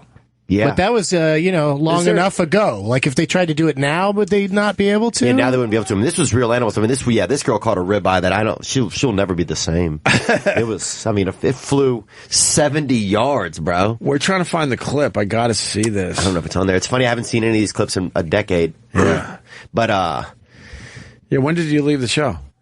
11 years ago. No kidding. You were young when you left. Yeah, I was young. Old in the world of MTV, I guess, though. Yeah. 24 is a real old timer. They don't like you in your 30s on MTV. That's for sure. Yeah, some of these kids really got into it. But it was fun. It just ended. Right. Huh. Yeah, we can't find the clip. That's too bad. I got to see that now. Yeah, I'll have to look for it, man. If I can find a clip at home, I'll send something. Yeah, please do. But that was pretty crazy. I'm trying to think of anything else. I can't even remember some of the stuff we did. You did a lot of stuff. A lot of challenges. Yeah, a lot of weird games and stuff. A lot of hanging from a thing over some water. You didn't play head games, did you? I was They tried to, but a lot of them were so play head dumb. games. What show would you be on if you think you could do if you did a reality show? I mean, what would it be? I don't know. I mean, something where I can use my people skills. Okay, so maybe The Apprentice. Oh, The Apprentice would be great. No, I would be I have very low self-esteem, so I'd be very bad at the challenges. Like, get a bunch of people to do this. Yeah, I'm right. Like, I don't know. Yeah, you got to get people to do things. Make pancakes? I don't. You got to call your friends and have them donate. And Yeah, I don't know what I would do. Doug would be good, I think, in Big Brother. He would just stay in the house my God, forever. I could If you have just squatters' rights. chill in a house and not argue with people. There was a time I would have liked to have been on Big Brother. That that like one's a cool all right. Yeah, because you're stuck there. Yeah, you're in there. You're in it. I don't know most reality shows, so I don't know. And they can't really. I mean, they do edit it for the the primetime show, but then Jimmy should be the whole thing was online, so that's good. Oh, yeah. Big Brother is the camera, right? Yeah. Oh, Everyone's locked in a house. Okay, yeah, I would try that. You should do The Bachelor, Jimmy. You should be the next Bachelor. I would love to be the next Bachelor. But there's such a high suicide rate. I was reading in the paper the other day that there's like 21 reality show stars that have committed suicide, and they like, is it a chicken or egg thing? Is the experience driving people over the edge, or is the people who are attracted to just that group of people? I think the experience. I think if they didn't have the experience, they might not have killed themselves because all that fame with no money with it. That was the worst That's part. a bad combo. And the criticism too that comes with it. They opens you up. Yeah. People hate you, and you don't have any money, and you're famous for being hated. Yeah, I had to leave college. I was at LSU and I had to leave because kids were fighting me all the time. So Why were I they dropped fighting out. you? They were just jealous or weird, or I don't know. I mean, They wouldn't let you be. not at all. I remember one time But you're this from kid attacked me at a bar, and I was like, I can't even stay here. I got to get out of here. Did I bring up Pete Maravich the last time you were in? Yeah, he lived and died in our town. In your actual town? Yeah, his sons went to. I used to play ball with his sons at the YMCA. They were pretty good too. Both of his kids were really good and really, really nice kids. You knew Pete Maravich's kids? I knew his kids. I never knew Pete. I never met Pete. He died. The dad was Press, and I never even saw his dad. I think his dad died before he did, but the kids I knew. Yeah, Press Maravich and Pete died in the 80s, late 80s. That's our town. Lee Harvey Oswald went to our middle school. That's our other claim to fame in our town. Yeah. Oh, wow. And I actually have a joke in my thing, 2 good shooters. That's fucking funny. 2 good shooters came from your town. Pete Maravich and Lee Harvey Oswald. That's awesome. Yeah. 2 shooters. Great line, man. Thanks. Book, Suppository building, sir. He was a hero to me when I was growing up. Yeah, I loved And Pete Oswald Maravich. to me. And Oswald for Jimmy. What are his sons doing these days? One of them played ball at Alabama. One of them played at LSU. The one kid at LSU, they never put him in. They never put him in. He was What good. a fucking dick. Just coaching. That But supposedly the coach was just a dick. Yeah, it was John Brady that was down like there. he was wasn't trying to a dick. prove some weird point, and the fact is, Pete Maravich's kid was pretty good. He was good enough to at least be going into games. And I forgot I was reading about this recently, and the guy just turned out to be a cocksucker to Pete Maravich's son. That coach, actually one of the assistant coaches when I went to LSU used to pay me to write papers for the basketball players. He used to meet me in the museum and give me tickets and money. Wow. And I'd give him a disc with papers for... We had a guy named Coach at my college, and if you needed a paper written, you went and saw Coach. He was a dude? And I needed one for Russian history. And I paid him and everything. You could, he goes, an A is $200, let's say. I forget the prices. I go, I'm good for B minus, because I don't want the teachers thinking, wait, how did he get so smart at Russian history all of a sudden? He must have went to Coach. Then you realize you misspelled it. The guy's name was Couch because he's lazy. Boo. But it was this was obviously before the internet where they could check all that shit. It was a guarantee if you went to Coach, you would get a nice grade on your paper. Yeah. But in my case, he ended up in the hospital with some fucking heart issue, and I started panicking more about my paper than his health. But in the end, it worked out. He got out in time and wrote my paper, and I got my B, whatever the fuck it was. He's in a coma. You're trying to get information. Exactly. You're moving his hand to get him to write something. Come on, Coach. You can do it, Coach. It was the Idle Hour up there in Geneseo, and he had a spot in the corner at a high top table, and he would just hold court like a mafia boss. Wow. And we would the kids would go in and go see Coach and make a little deal. I'm sure he had a whole system with papers obviously already written, and he would just rework them a little bit. And he had a nice little side business going for himself. Yeah, but who learns from that? I mean, guys, not to bring the fun down, but Russian history, fuck that. I love Russian history. I could talk about it for hours. Yeah. They had stone dolls. I remember somebody telling me that children had stone dolls made out of stone when they was growing up. Yeah, cold as heck there. Yeah. You know, all right, we've covered it. We found the meat. You found the meat clip? Yep. Ooh. Oh, you really? Whoa, that's something you should say in a locker room. All right. Wait, Right? you were on with what's her name? She was nuts. This is it, right? Ruthie? Ruth Gordon. You were yes. with the alcoholic girl They're gonna throw from the me at you, Rick. Hawaii season. Yeah, that's the meat. We found the shredder. Wait, That's my pause nickname. this, because Ruthie's on this. Guys in Doug the car Benson club. knows who Ruthie is. Yeah, Ruthie was a mess in the Hawaii season. Hawaii Real they World, she had to right? go to rehab in the middle of it or I something. remember that. And then they brought her back for a challenge, I guess. She was She was the most glorified alcoholic, yeah. Yeah. Cute little girl, too. Lesbian. Is that Tanya's pretty cute from let me sound like from Chi-Town.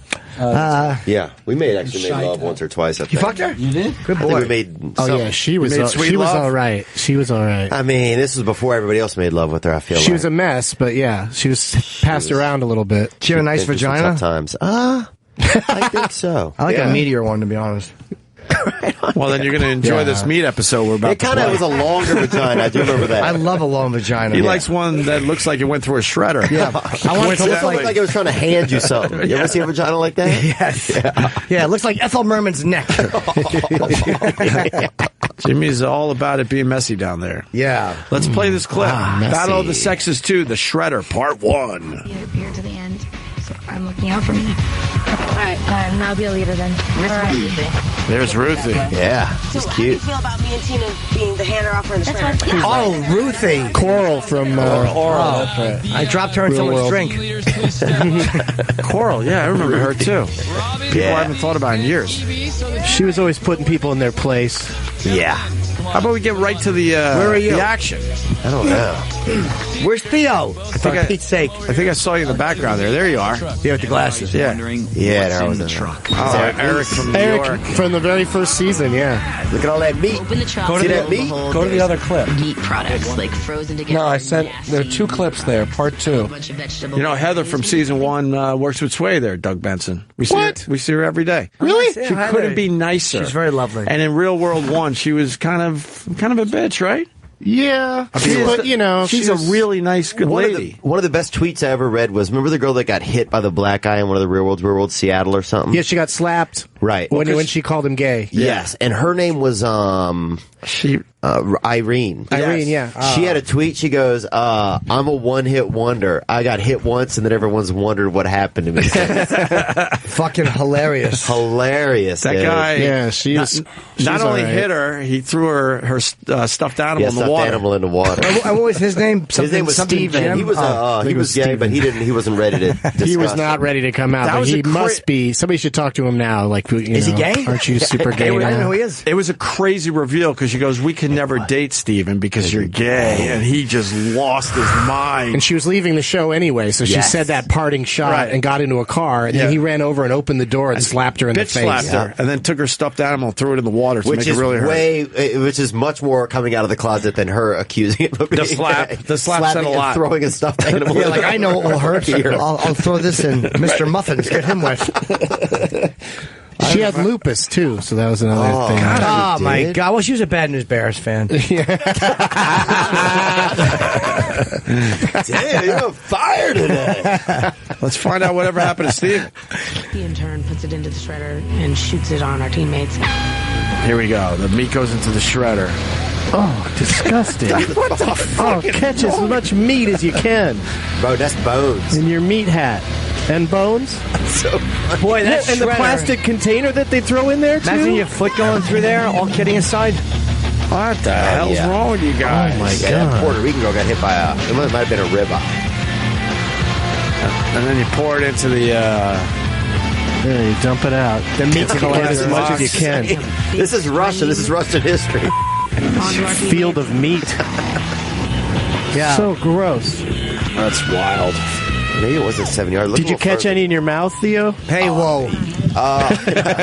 Not till I'm 80. Yeah, bro. he's not 80 yet. Okay, Jesus. She's cute. She was All right. cute, man. Yeah, she was real cute. Yeah, it was time to leave that show, Theo. Yeah. Yeah, I couldn't do that. What was I doing? But I hurt my back pretty bad on one of these things, and then I also was just Doing over what? it. Dragging a sled across a field for a television. Jesus. Television. You're one of the more successful ones that have come out of those franchises.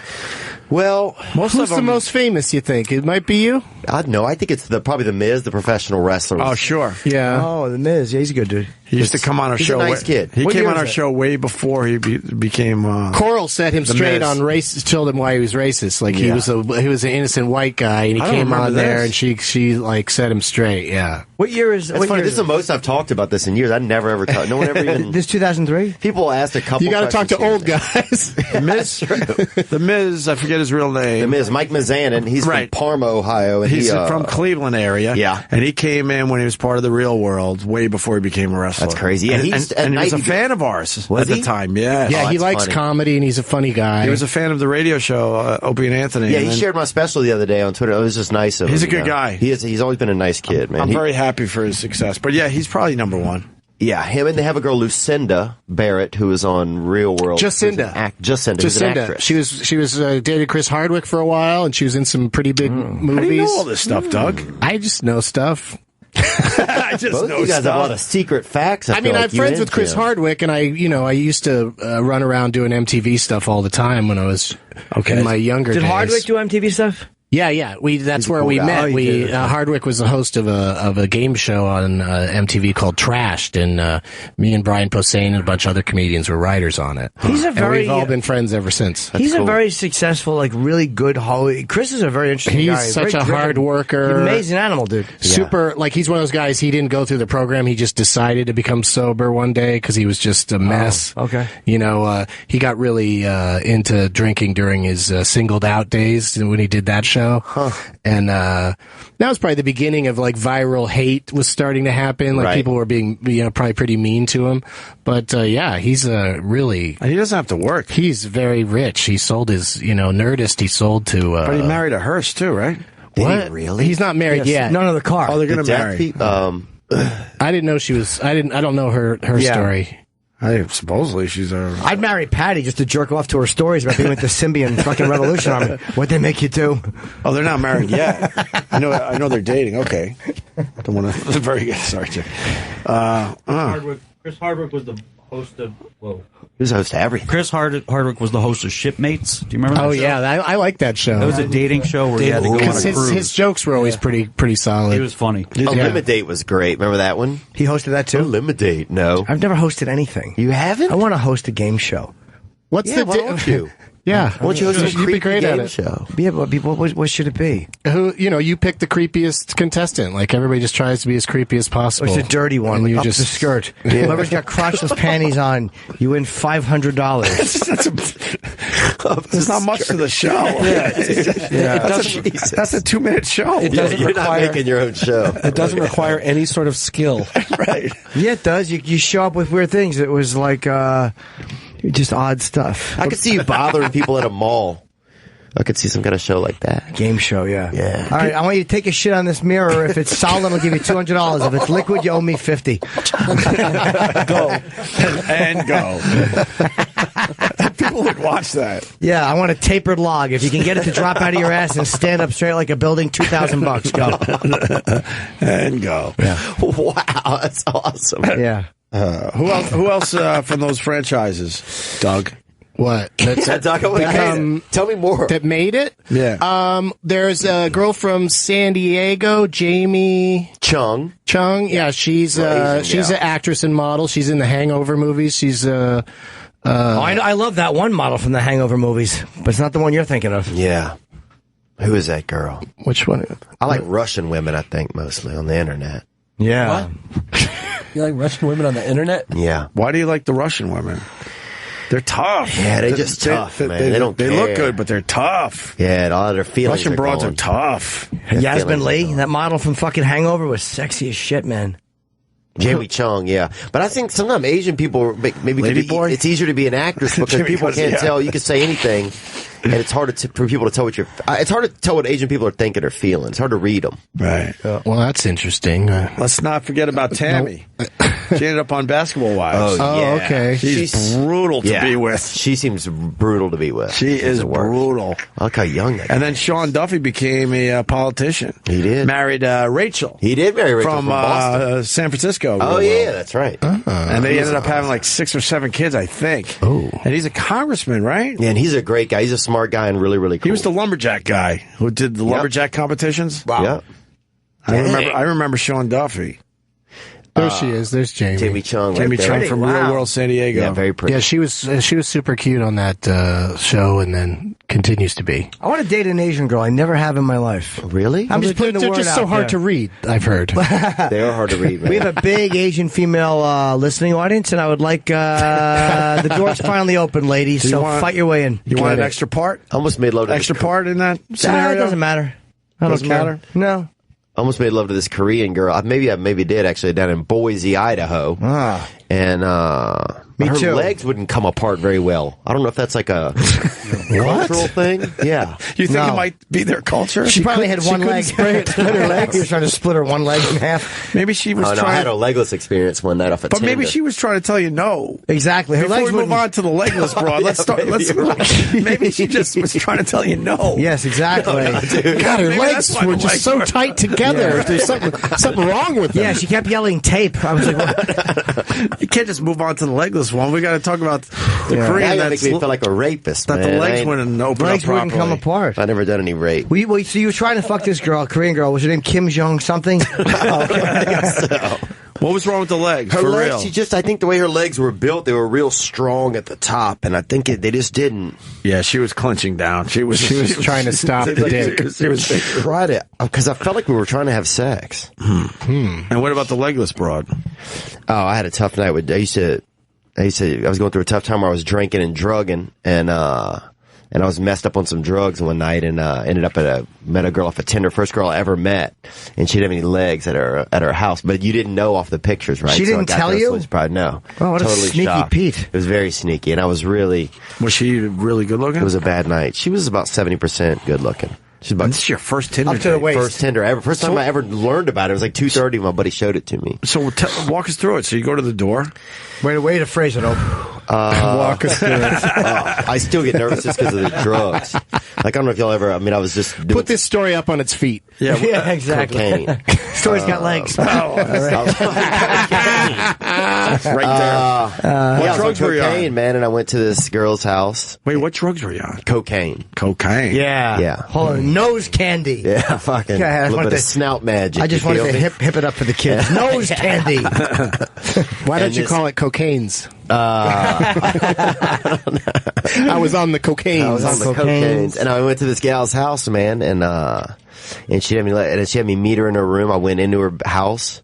I went into her room. I stopped and got some wine. I'm sitting in bed. Still have no idea that this girl is paraplegic, and no offense if anybody's a paraplegic. But she was a paraplegic on top of it. Well, I think it's the same. I think a paraplegic when you don't have a That's when you're paralyzed. No, that's when ways. they're paralyzed, not existing. When you have no legs. She's a double amputee. Double Sorry, amputee. yeah, double Double amputee. amputee. All right, that's a little different. And I was so messed up, I couldn't even do sex anyway. I shouldn't even have been there. And then I was kind of kissing, and then it got weird, and I was like, I got to get out of here. Exactly. You should have fucked her and called her Lieutenant Dan and then left. So she didn't give you the boots. No, I left. And the weird part was I didn't know She how give you to. any boots? Yeah. Forrest, he ran out on me. I was kissing Theo Von Forrest. He made fun of me because I couldn't get in direction, Forrest. I remember sitting on her bed and not I'd never been around anybody that didn't have legs or anything else you can be missing, and so I didn't know how to leave.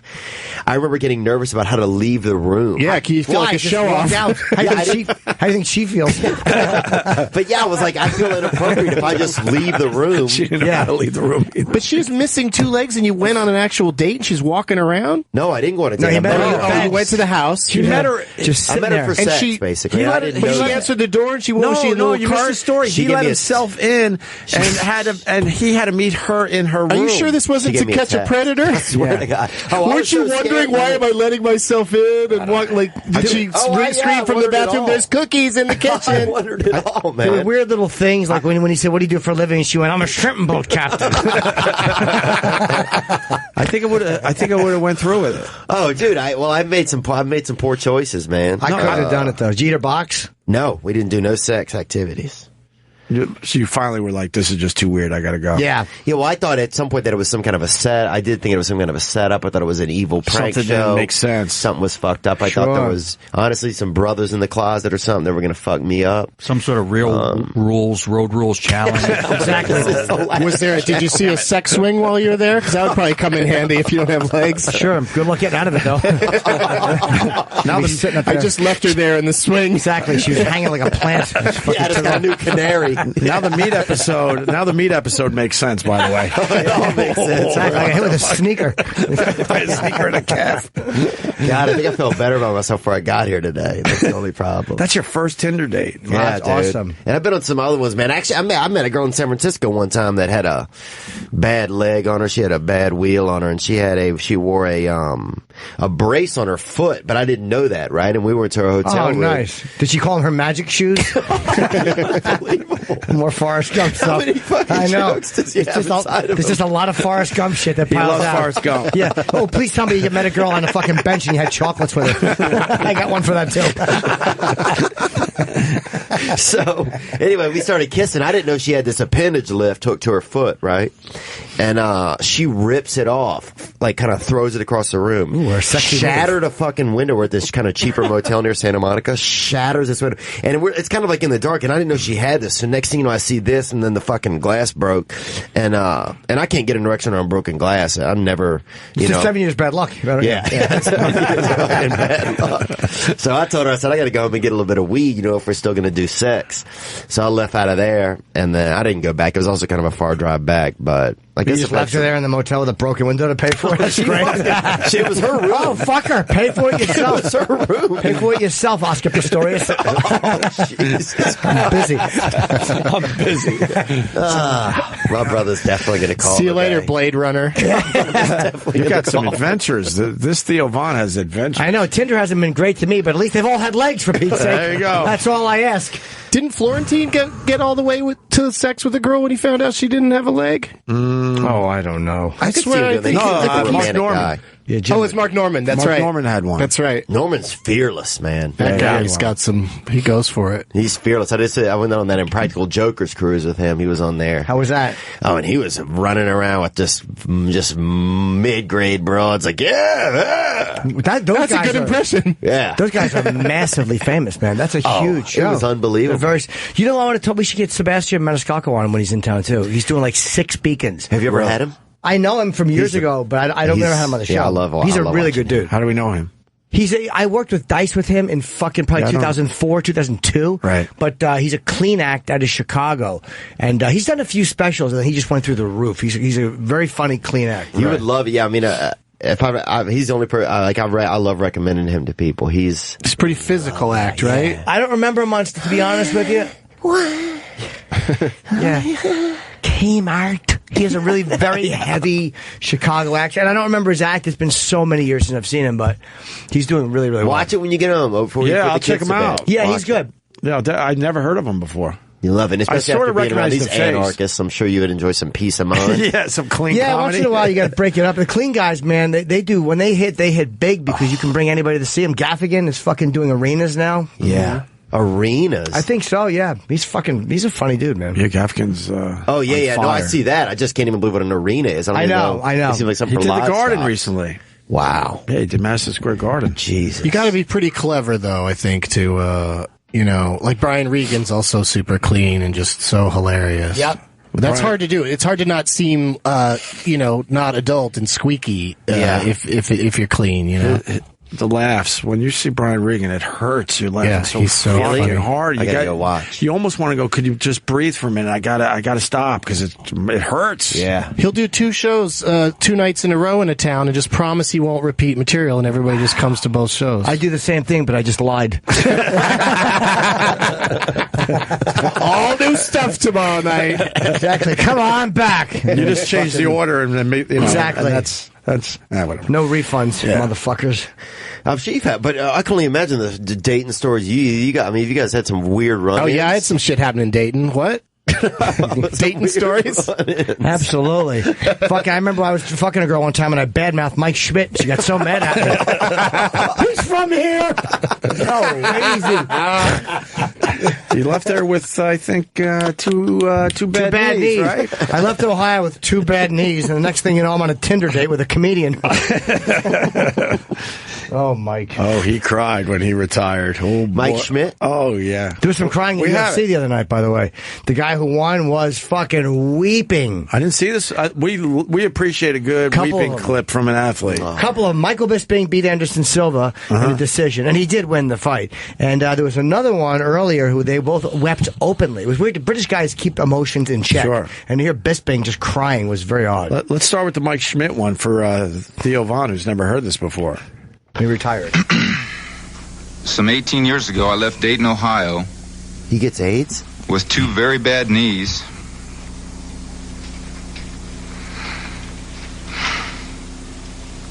And a dream to become a Major League Baseball player.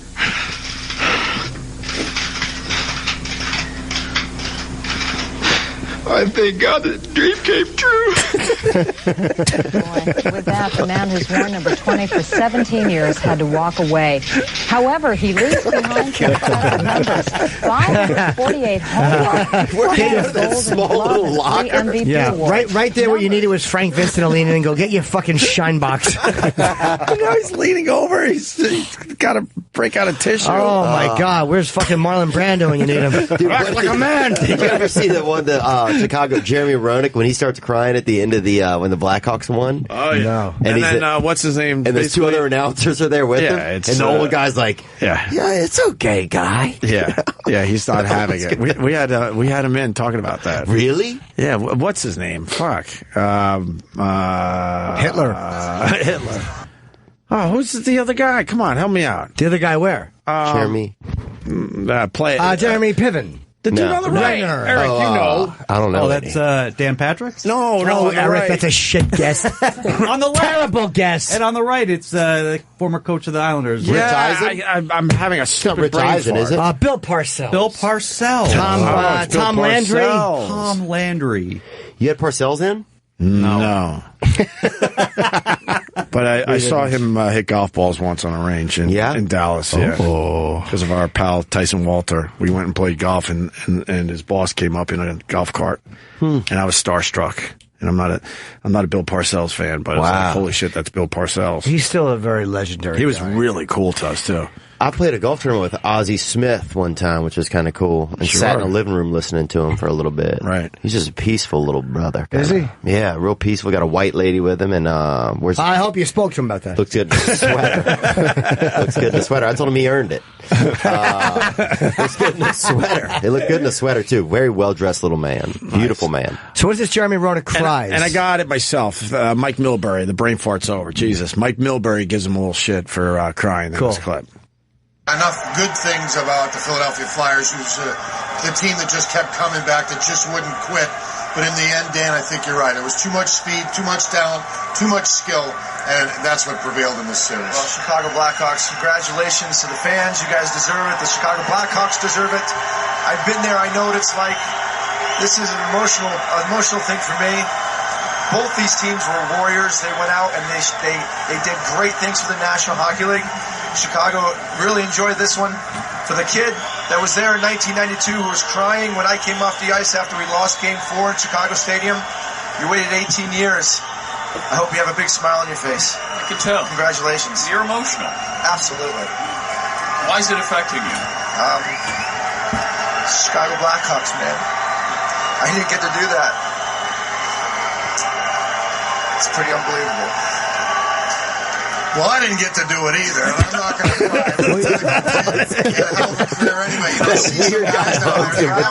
You know what's funny is well, I didn't get to do it either. That's the worst. Snap out of it. What asshole. a motherfucker Dan Patrick is too, because he had it, he held it together, and he's probably was just getting a little glistery eyed. Yeah. And then Dan Patrick's like, "Oh, I know what to do.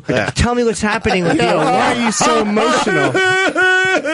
Yeah, and then that Muppet with the bad haircut hugs him. The worst is getting a hug from a guy with a bad haircut. No, that was a get over it hug. Yeah, but he also, Mike Milbury doesn't play. He also bailed him out of it too, because the guy shaking you up bails you out of it. Come on, you lighten up. Oh, all right, I'm being a fag. Here, push play again on this.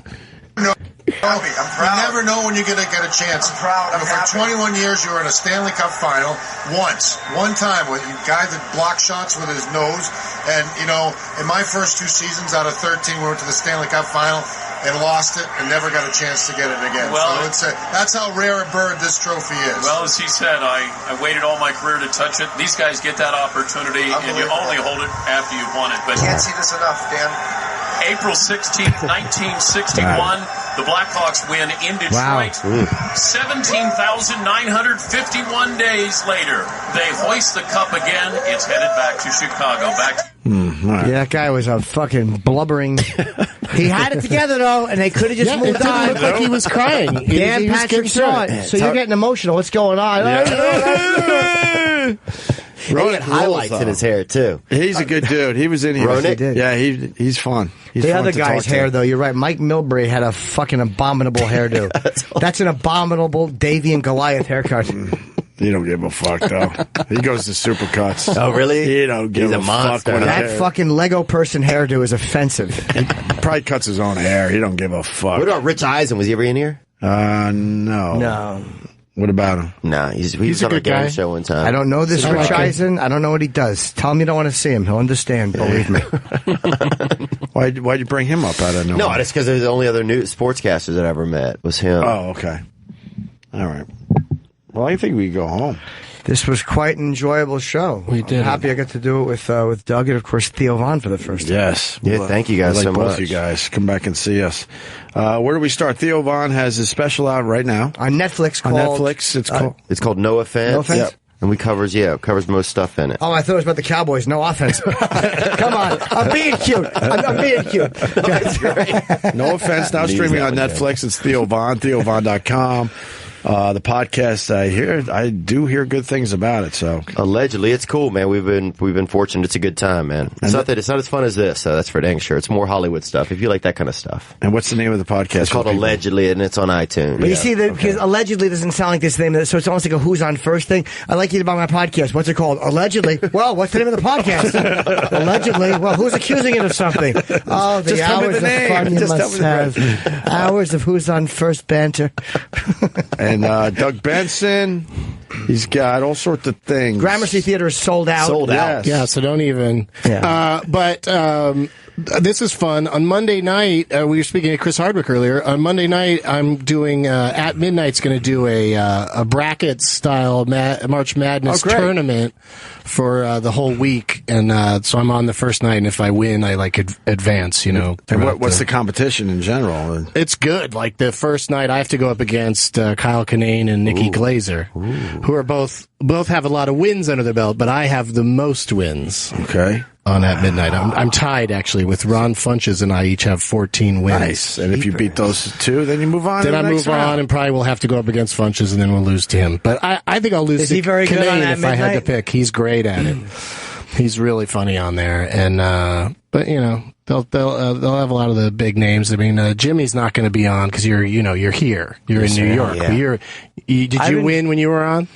I believe I did. I've done it a couple times. My experiences were very fun. I enjoyed it. Yeah, they did some in New York one time, so you were on. Yeah, I do when I'm in you LA, came out too. to the coast. Yeah, sometimes I'll, as I say, just to be cute, I'll say I'm going to zip out to the left coast. People think It's so cute. I'd love to be on it with you at the same time. It's fun to do it with guys that you are, with your friends, man. friends and simpatico. Makes it a lot easier. Yeah, but you still compete. You still try to be funnier. Oh, please, when the friendship goes by the wayside with the competition. No, I'm there to win, Friends Jim. I'm later. not there to make my And it's to win it. And Jimmy's got Red Bank tomorrow night, Count Basie Theater. A few tickets available there. Huntington sold out. Just want to mention that it's sold out because that sounds very cool. And then Montclair, New Jersey, the Wellmont Theater. I think I'm going to that one, Jimmy, this weekend. Yep, that's almost sold out. That's Saturday, right? And then we get to see a little UFC action. The Conor McGregor and a Diaz fight we're showing afterwards, and Chip is going to not narrate, but at least call one round of an earlier fight. And the animation is online if you have any interest. Please support it. And Indianapolis is coming up the week after. Tickets certainly available. First time in Indianapolis. What's the venue there? The Egyptian Room. Oh. Yeah, and Cleveland is sold out, and Michigan is not, but that's a festival. But Indianapolis I've never been to before, so there are tickets available. So let's push that thing. I'm doing Bob and Tom tomorrow morning at 10. The first time I'm Bob and Tom on the phone. That should help. Aren't they retiring or something? I don't know. I don't know anything. Wasn't I reading something about those guys? They might be at the end of their run, or one of the guys might be leaving. Or Bob and Tom? I think. They're pretty big, man. A lot of markets. Eric would know. Yeah. Oh, it's E-Rock's birthday. I don't think they get happy along birthday. that Why well. didn't we celebrate that? Oh, happy birthday, E-Rock. We should have celebrated that with some Jonestown Kool-Aid. For one. Here's the announcement of retirement. Bob is retiring. Bob, all right. I thought I saw something okay. Bob, from Bob and Tom is retiring. When, at the end of the year? When? I'm guessing, yeah. Yeah, so. So E-Rock, okay, happy birthday to young, stupid E-Rock. I would have got him a something. A thing? Yeah. Bring it in tomorrow. Where is he? He's Where'd he hiding. go? JimNorton.com for everything Jim Norton. The tour dates for the theaters and the animation. And You can. else. It's basically, I like to call it the Jim Norton hub, for lack of a better term. I think that's it. Do we have anything to promote on the show? Podcast days tomorrow. Oh, we got some good Donald Trump Jr. Videos from yesterday. That's awesome. He's good, man. He's a very good talker, and it was awesome. You asked about the Klan, he answered questions, and I told him his sister was really hot. Ku Klux Klan out of Indiana. A lot of people blame it on the South, the KKK. That's an right. Indiana thing. That's an Indiana thing. Yeah. It should be a source of Indiana pride too. If I don't, Indiana's annoyed. And the big thing with rally was in Anaheim.